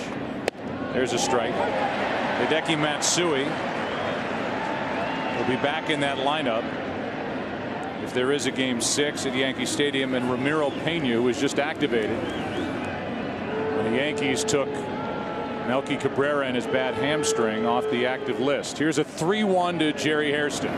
He's swinging and he pops it up into shallow left center for Victorino. 2 out.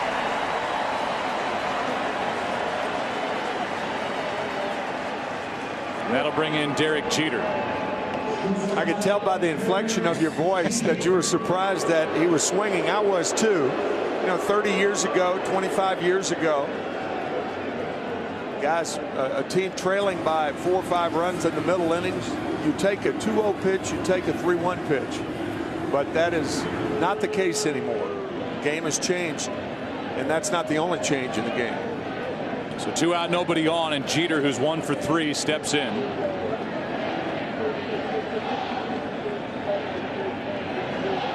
And a strike. Mariano Rivera is in the dugout at this point, as opposed to out in the bullpen as Phil Koch continues to get loose.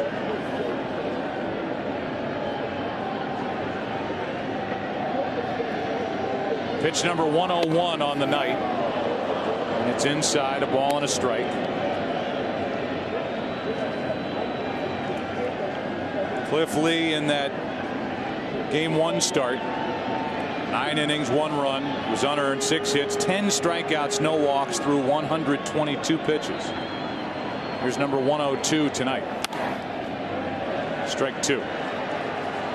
That Game 1 performance, Lee became the first pitcher in World Series history in one game to strike out 10 or more, allow no earned runs and no walks. That's how dominant he was against the Yankees.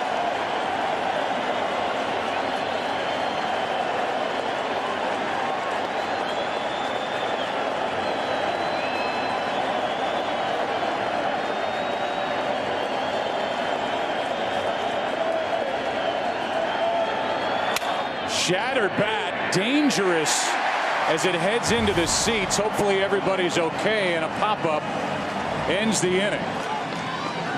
And that's all that Jeter was left with.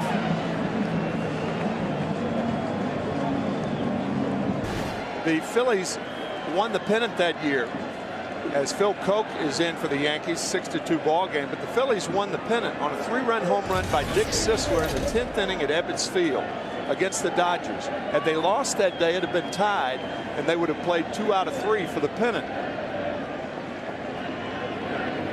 Here is Utley, strike 1. After the game, the man who broke the color barrier, Jackie Robinson, 3 years earlier, came in the clubhouse and shook the hands of the 25 white players who were going to the World Series and played 25 white players. There were 11 African Americans in baseball after the 1950 season. But just think about how compassionate that was. And Robbie has never forgotten it. Utley leading off in the bottom of the 7th.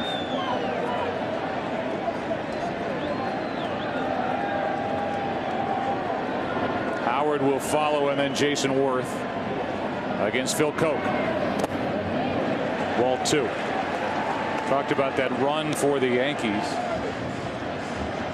That was World Championship number 2 of 5 straight between 1949 and 1953. The Phillies, who were swept in that series, would not get to the World Series again until 1980, when they won their first World Championship over Kansas City. They won it last year, trying to repeat here in 2009. Here's a 2-1 to Utley. 2-2.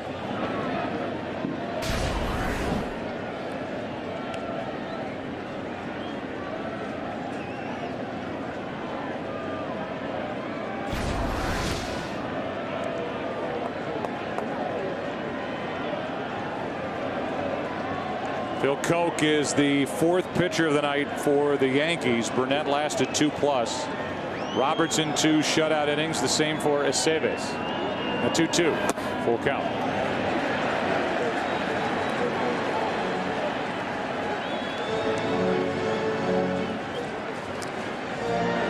I don't think it's arguable that Rich Ashburn, the most popular sports figure in this city's history, part of that Whiz Kids team, and then the beloved, one of the beloved voices covering this Phillies organization. From 1963 to 1997. 3-2 is hammered foul.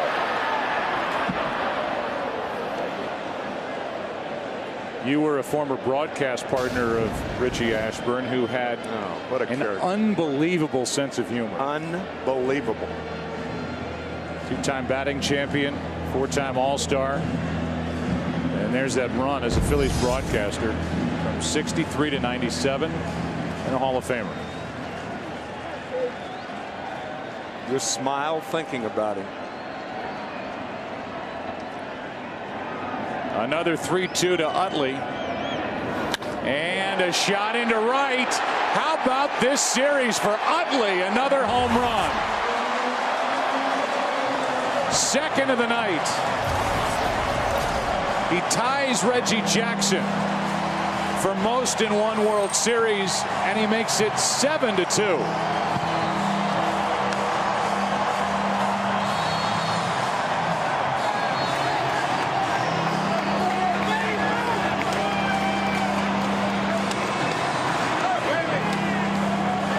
When you stand on top of the plate, you like the ball inside, because you have to have quick enough hands to like it inside. Another home run for Utley. Crowd wants a curtain call. I don't blame him. Foul ball by Ryan Howard as Utley stays in the dugout. Middle of the plate, not for long. About to turn 31 in December, and he's definitely in the conversation, Tim. Chase Utley, that age-old question: if you were going to start a franchise, who would you start it with? He's got to be in that conversation. Absolutely. No question.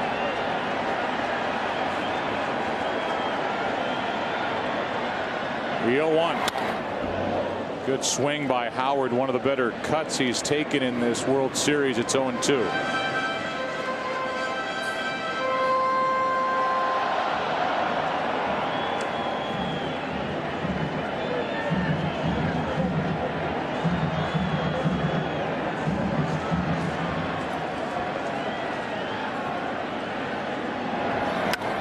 And off balance with that swing. Alex Rodriguez is out of room. It's out of play. We talked about it during game 1. The Chase Utley, it's kind of a new stat that's in vogue. OPS, on base percentage, plus slugging percentage. As far as his second baseman, the defensive position, at the plate, he's number 2 all time in that OPS to Rogers Hornsby.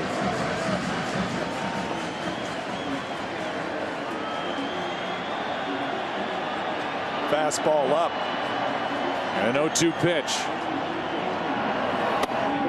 And it's up and out of the strike zone, ball 1.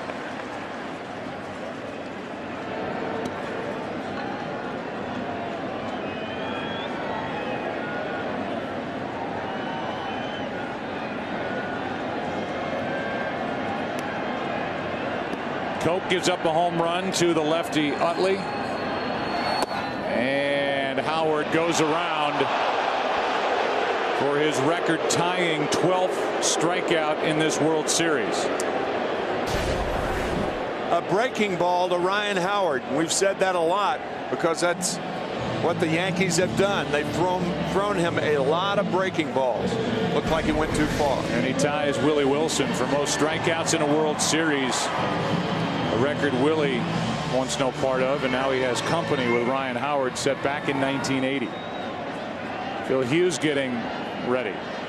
So the Yankees try and get him figured out. A big part of the bullpen that has certainly struggled this postseason. Phil Hughes. There's ball one up and into Jason Worth, who's 1 for 3 with an RBI single and a run scored in a 3-run third inning.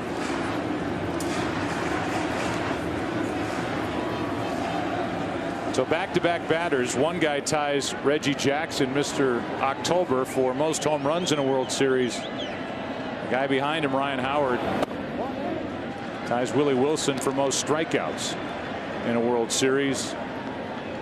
Utley's doing his part to make sure that game to play. It's kind of the story of two swings, Utley's and Howard's. 2-0 the count on Jason Worth, who's popped 7 home runs this postseason, and he flies one into center for Gardner. 2 out.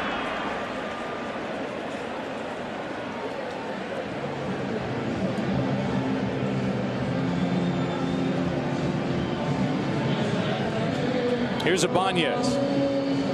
1 for 3 in RBI single as well back in that 3-run third. Hit the ball hard 3 times tonight. Now deals with the left-hander Phil Coke.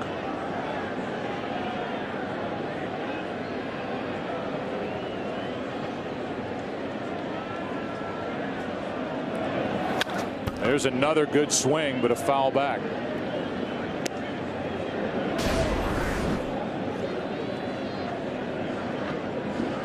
He doesn't leave much behind when he cuts it loose. He may have a tear in a muscle in his abdomen, but he doesn't swing like it.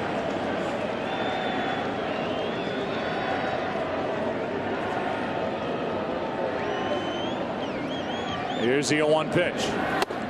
1 ball, 1 strike. The Yankees will have their big bats in the 8th inning. Damon, Teixeira, and Rodriguez. Bullpen is quiet for Philadelphia. Lee is over 100 pitches on the night. Up to 103.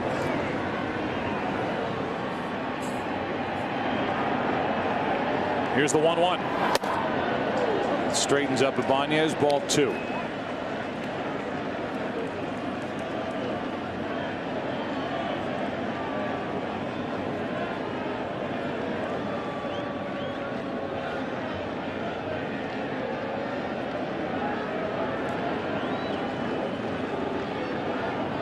On 2-1, Ibanez launches one to right. Get out the tape measure. That makes it 8-2. Off the billboard, over the seats in right center. And the Phillies have their biggest lead of the night thanks to 2 7th-inning home runs. And that's it for Phil Coke. And that billboard in right center field says, drive him out of here. And that's what Ibanez did. 420 feet. Phillies are having fun tonight, teeing off on Coke in the 7th. Their biggest lead at 6. Pitching change for New York. 5 home runs this World Series for Chase Utley. First 3 against Sabathia, then 2 tonight. 1 off Burnett, 1 off Phil Coke to tie Reggie Jackson for the most in a World Series. 8-2 as Ibanez followed with a shot off Phil Coke, and now Phil Hughes, who's trying to get his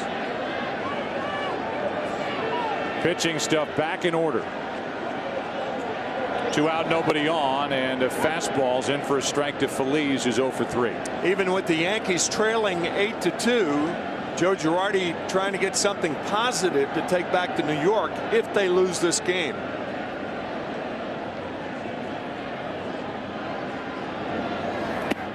Breaking ball fools Phillies, and the count 0-2. The pitcher spot has been cleared, so Girardi can let Hughes go a little while. The Yankees will have the 2, 3, and 4 hitters in their half of the 8th. And a breaking ball gets Phillies looking. So there's a positive for Phil Hughes. 2 homers in the inning, and a 6-run Philadelphia lead after 7.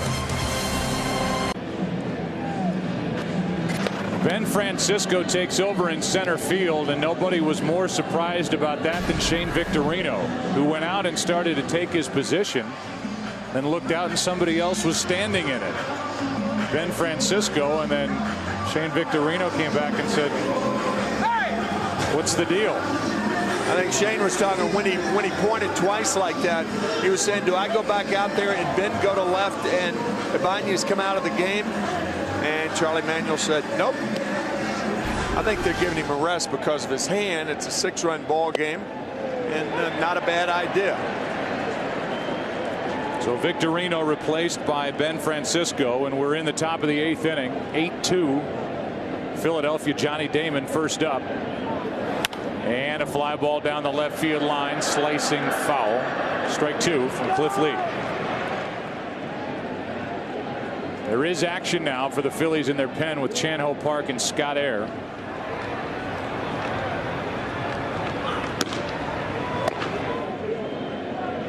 Johnny Damon has a single run scored, a walk, and an RBI groundout. Set up here at 0-2. And a breaking ball misses, ball 1.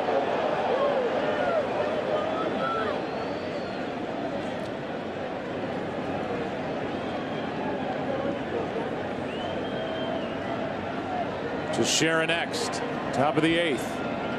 1-2 pitch. Reaching for it, checks on Rollins, and he can't get a grip on the ball. So from a near strikeout on that breaking ball, called ball 1, to that grounder to short, and Jimmy Rollins couldn't field it cleanly. You could see that ball hung up in the heel of the glove. Rollins with only 6 errors on the year. I think it's going to be a base hit, and it is. Should have been. Brings in Teixeira. Weekdays make lunch.com on MSN. 1 on, nobody out for Teixeira, and a strike from Cliff Lee. That's as good as his velocity's been all night. 91 miles per hour from the left-hander. Lee's 0 for 3 and now 1 for 17 in this World Series.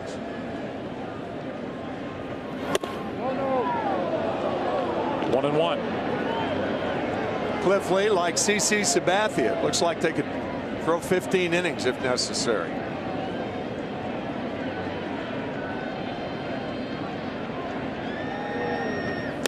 Pitch number 110 is swung on and missed by Teixeira. Strike 2.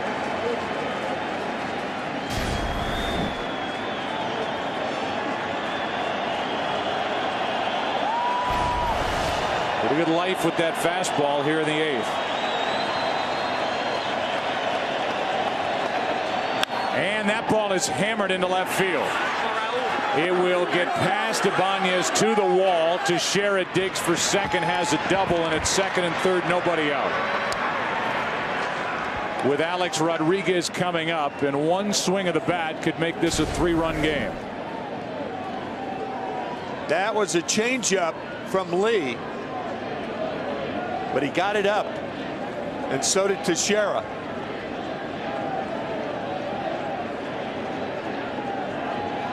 Rich Doobie, the pitching coach, jogs out to talk to Cliff Lee. And Rodriguez, who's 1 for 3 with an RBI double. He's fly to center, fly to right. Will be at the plate.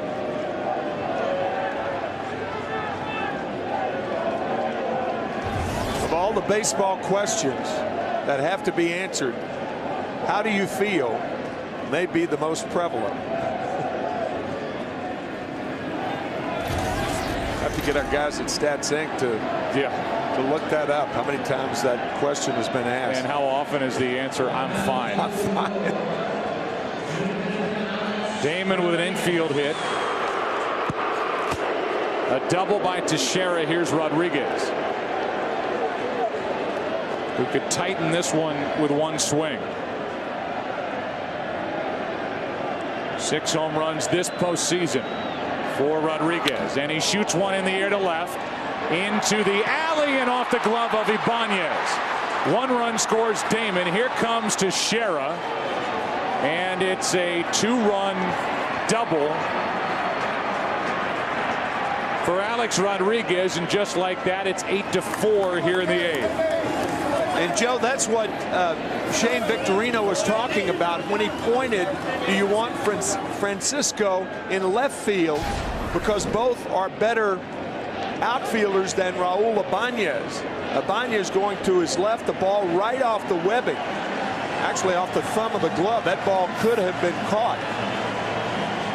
But that was Victorino's point. Do you want me in center and Francisco in left, because we're better fly chasers, and that's a fact.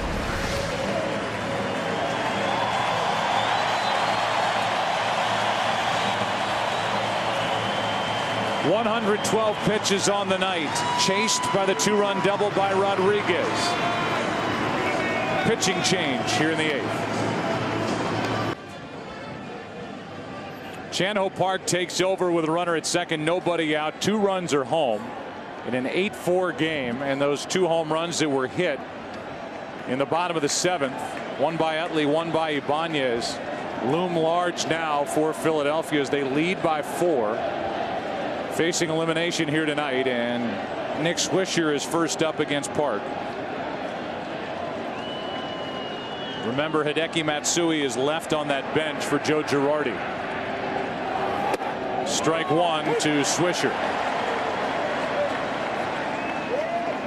Thought it was outside. It's strike 1.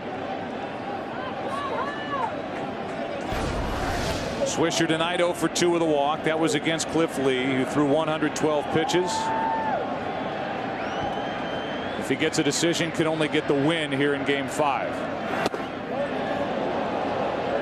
1 ball, 1 strike from Park. Park worked an inning last night, walked 1, struck out 1.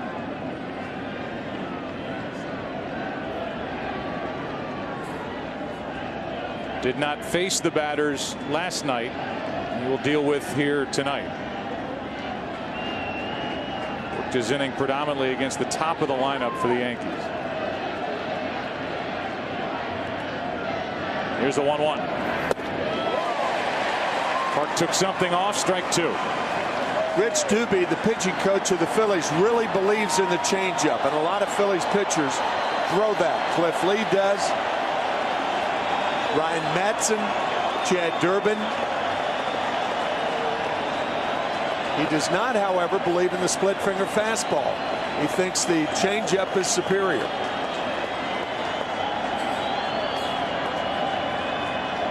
Swisher checks his swing. It's 2-2.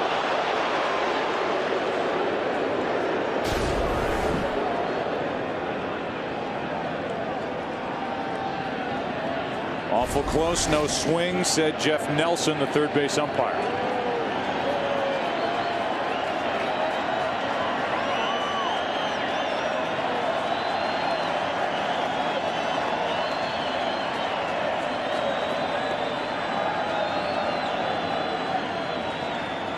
The 2-2 to the right side. Utley makes the play.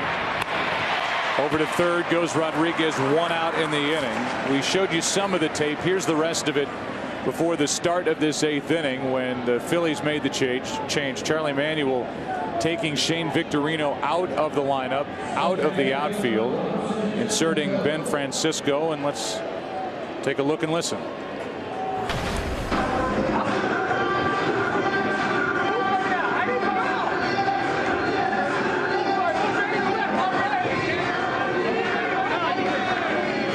You can see Victorino pleading, saying, move Ben to left, I'll play. I'll stay in center. Ibanez stayed in the game and left and had a ball go off his glove, hit by Rodriguez for a 2-run double.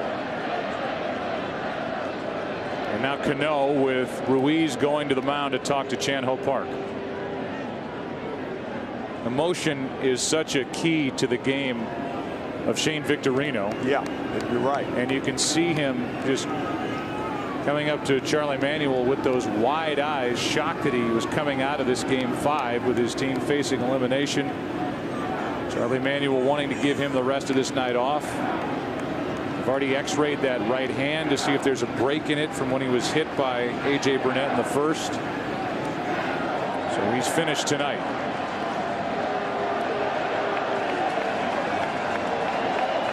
Cano a base hit his last time up. First pitch. Good pitch, down and in, strike 1.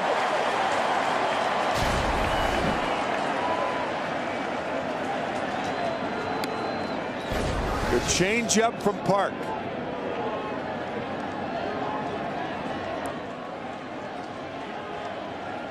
Cano hit 25 home runs during the regular season, has not gone deep this postseason.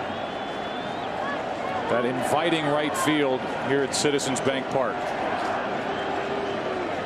Like there's one in his home park in the Bronx. He pops it up.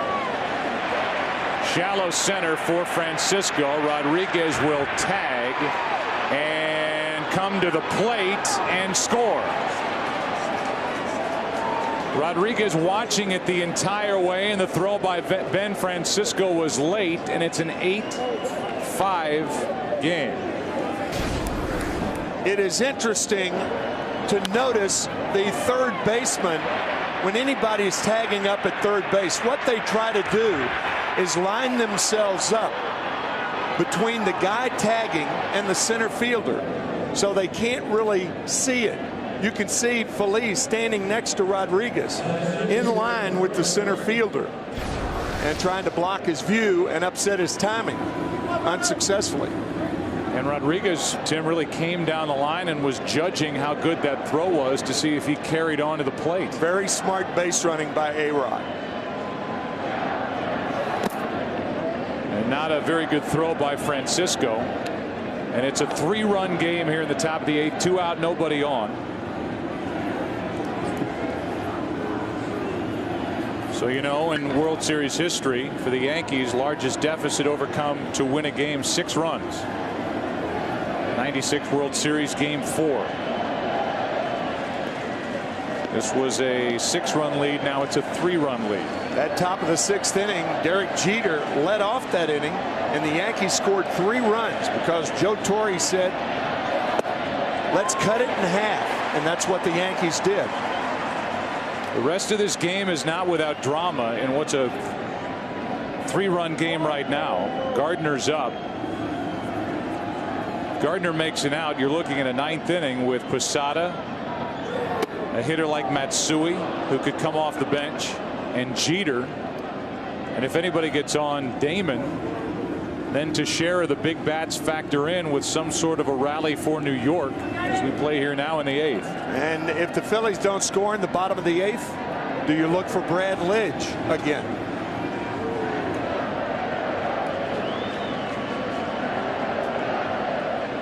Gardner tonight is 0 for 3 with a strikeout and 2 groundouts.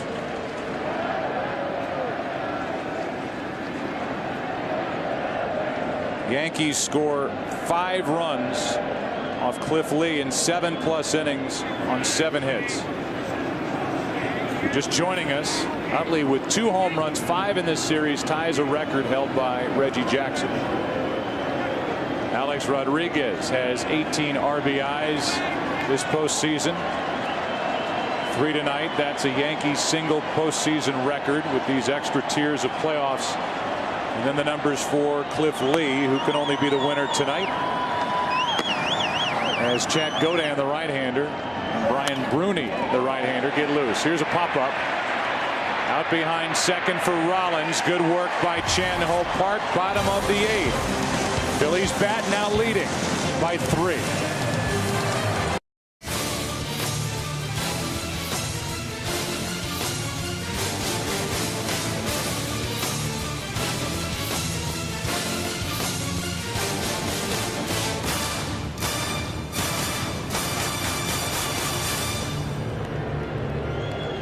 That video brought to you by Warner Brothers Pictures' Sherlock Holmes, starring Robert Downey Jr. in theaters Christmas Day.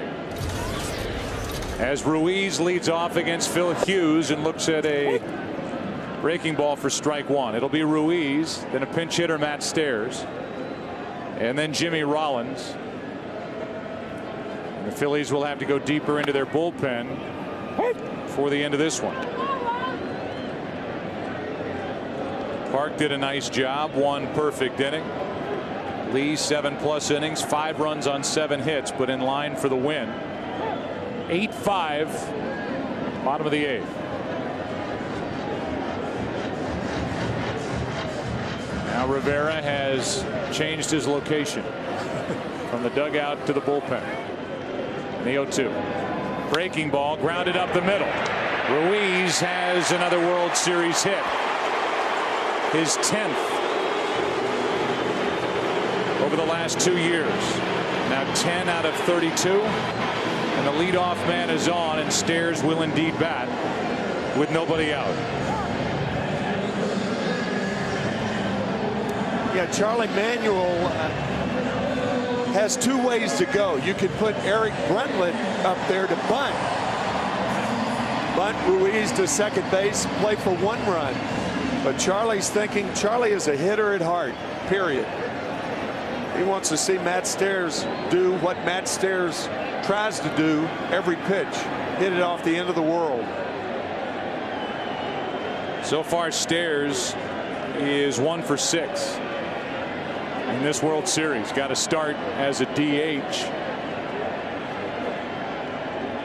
in game 2. Had a base hit for an RBI. His only base hit this postseason.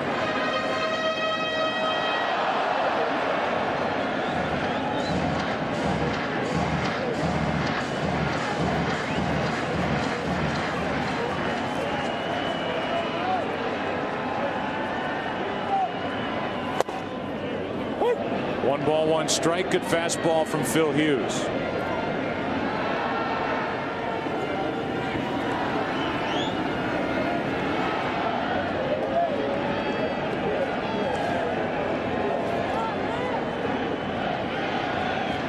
Check on the runner at first, Ruiz.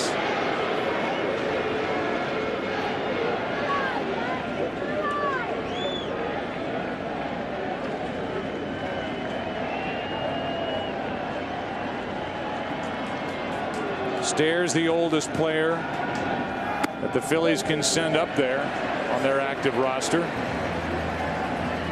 Oldest player in this World Series, up on the count here, 2-1. Matt Stairs plays in 2 hockey leagues in Bangor, Maine. Called his buddies about a week ago and said, keep the ice cold, guys. I'll be up a couple of weeks. 2-1 the count. And a strike. Born in February of 1968. Started his pro career in '89, got to the big leagues first with Montreal in '92. And hitting here in the 8th inning of game 5 with his Phillies facing elimination up by 3. The 2-2. Ground ball. Cano gets it, flips it out over to first, out. Nicely turned. 2 out, nobody on. With the bases empty, Jimmy Rollins steps in. He's been on base 3 times tonight with 2 hits, a walk, and a run scored. Interesting to see Ryan Madsen getting loose. It is. Here's a ground ball to second, right at Cano, and right into the 9th inning we go. The Phillies 3 defensive outs away from sending this World Series back to the Bronx, leading by 3 into the 9th.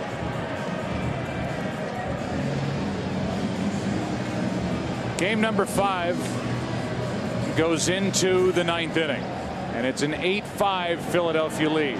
Aerial coverage brought to you by DirecTV. To get the most channels in HD, call 1-800-DIRECTV. Ryan Madsen takes over.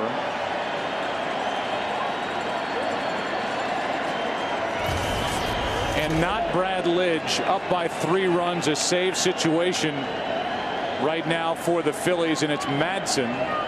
Lidge last night took the loss. And Madsen fires strike 1 to Posada with Matsui on deck and then Jeter. My opinion on this, I don't know whether this is true or not, but I think Ryan Madsen is less inclined to walk himself into trouble than Lidge is. And that's why he's in the game and not Brad. That drives Posada off the plate. Red Myers is getting loose, so Brad Lidge is not being considered here in the 9th inning.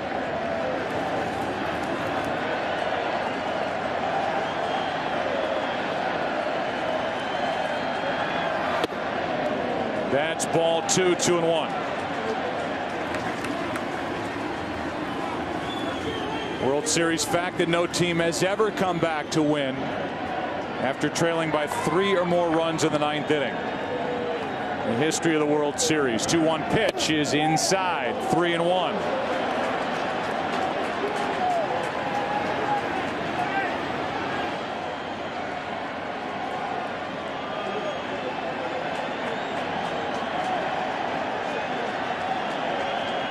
The 3-1. Hit in the air to right. Back is Worth. This ball is off the top of the wall. Good start to this 9th inning for the Yankees. It's a double for Posada.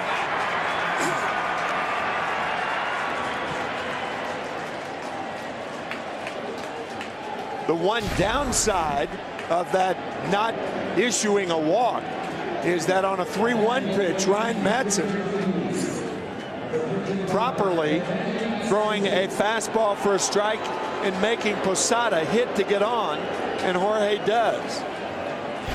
We went through the numbers last night, but Brad Lidge, who was perfect last year while the Phillies won the World Series over Tampa Bay, 48 for 48 all told, during the regular season had an ERA of 7.21. Lidge, worst among closers, and blew 11 saves. And he's standing in the bullpen watching Madsen deal with Hideki Matsui. The Yankees need one more base runner to have a chance. Ball 1 high.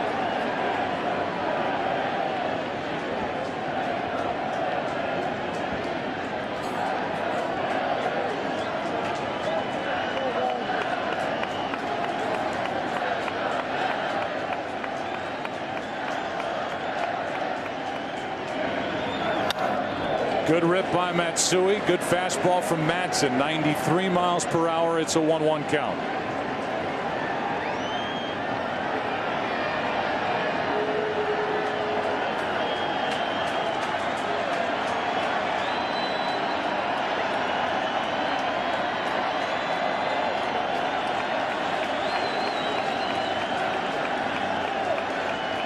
Here's a 1-1.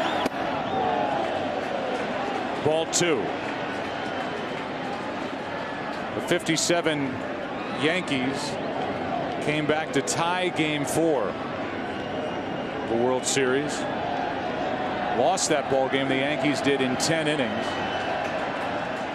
to the Milwaukee Braves.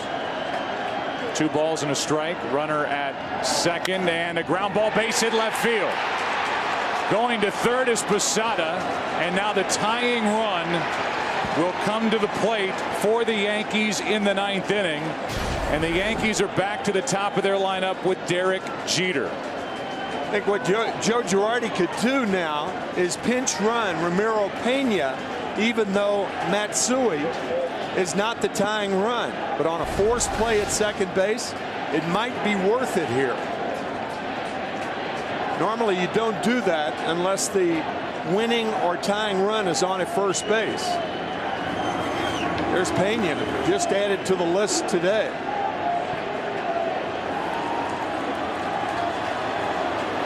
And here comes Rich Doobie to talk about it.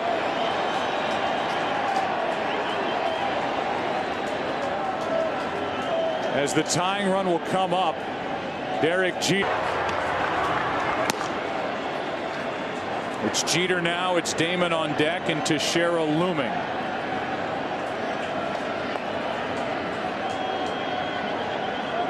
First and third, nobody out. Jeter takes a ball.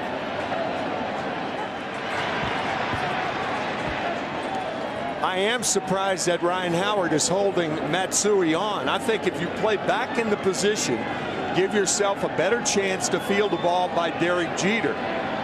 The odds are a lot better, and I don't think Matsui's going anywhere. Jeter hits a lot of balls to right field. In fact, he's done that tonight in the 5th inning. Single to right past the outstretched glove of Howard. That's wide. It's 2-0. This Philadelphia team led by 6, 8-2. Got 3 runs home in the 8th, and have first and third, nobody out here in the 9th. Here's a 2-0. 2-1 on a 92-mile-an-hour fastball from Madsen.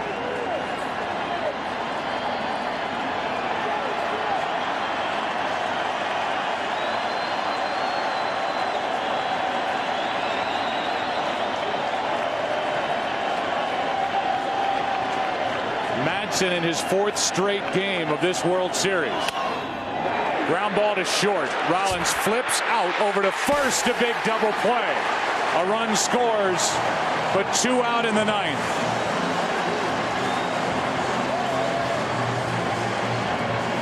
No RBI for Jeter, who bounces into a 6-4-3 double play. Well turned by Rollins and Utley. And the Phillies love that trade. 2 outs for 1 run here in the 9th inning. They'll take it in a second. Now Ruiz out to talk with the left-handed hitting Damon, who got it started in the 9th inning last night for New York with a base hit. Stole 2 bases, scored the winning run on a double by Alex Rodriguez.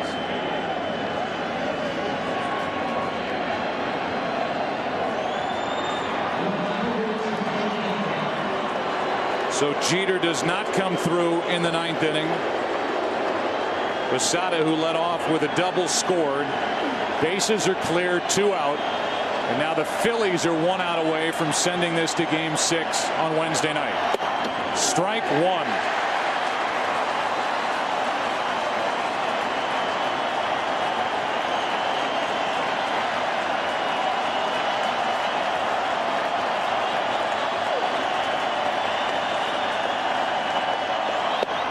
Strike 2.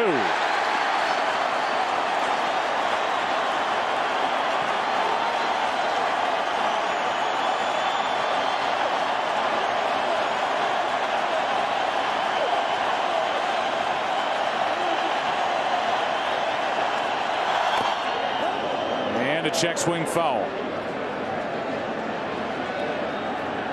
The Phillies trying to avoid a sweep here at home. Came into Game 3 having won 11 of 12 here in their home park over the last 2 postseasons.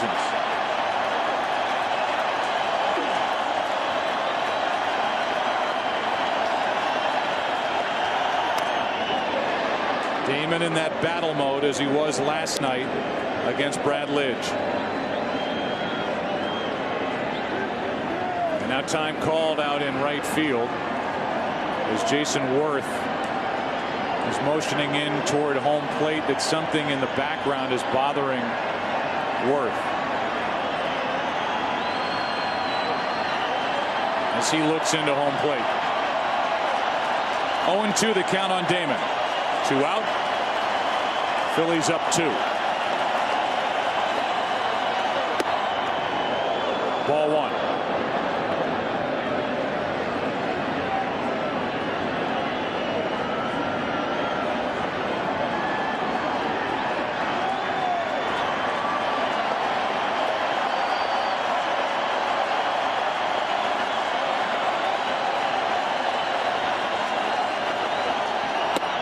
Ball 2. Damon proving once again that it's a lot easier to get 2 strikes than the 3rd strike. And trying to get on for Teixeira, who led the American League in home runs during the regular season with 39.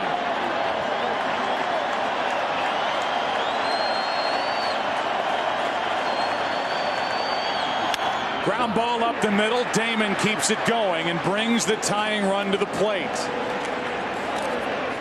On base for the 4th time tonight. 3 hits and a walk. And a smile on Johnny's face here in the 9th inning. The pesky Damon.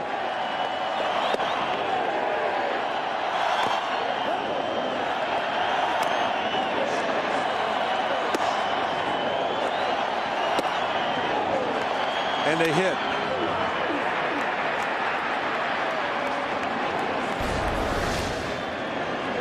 Now Teixeira, who has 2 postseason home runs with the Yankees. One right-handed, one left-handed. Takes a strike over the outside corner. Teixeira hit 39 home runs during the regular season, 30 of them batting left-handed. So Ayers stays in the bullpen and Madsen stays in the game.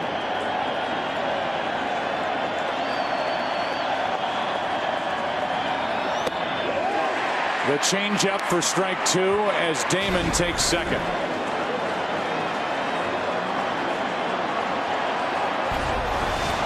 No stolen base.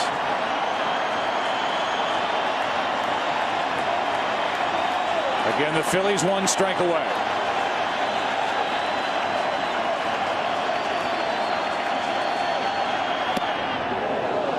Wouldn't go after that changeup.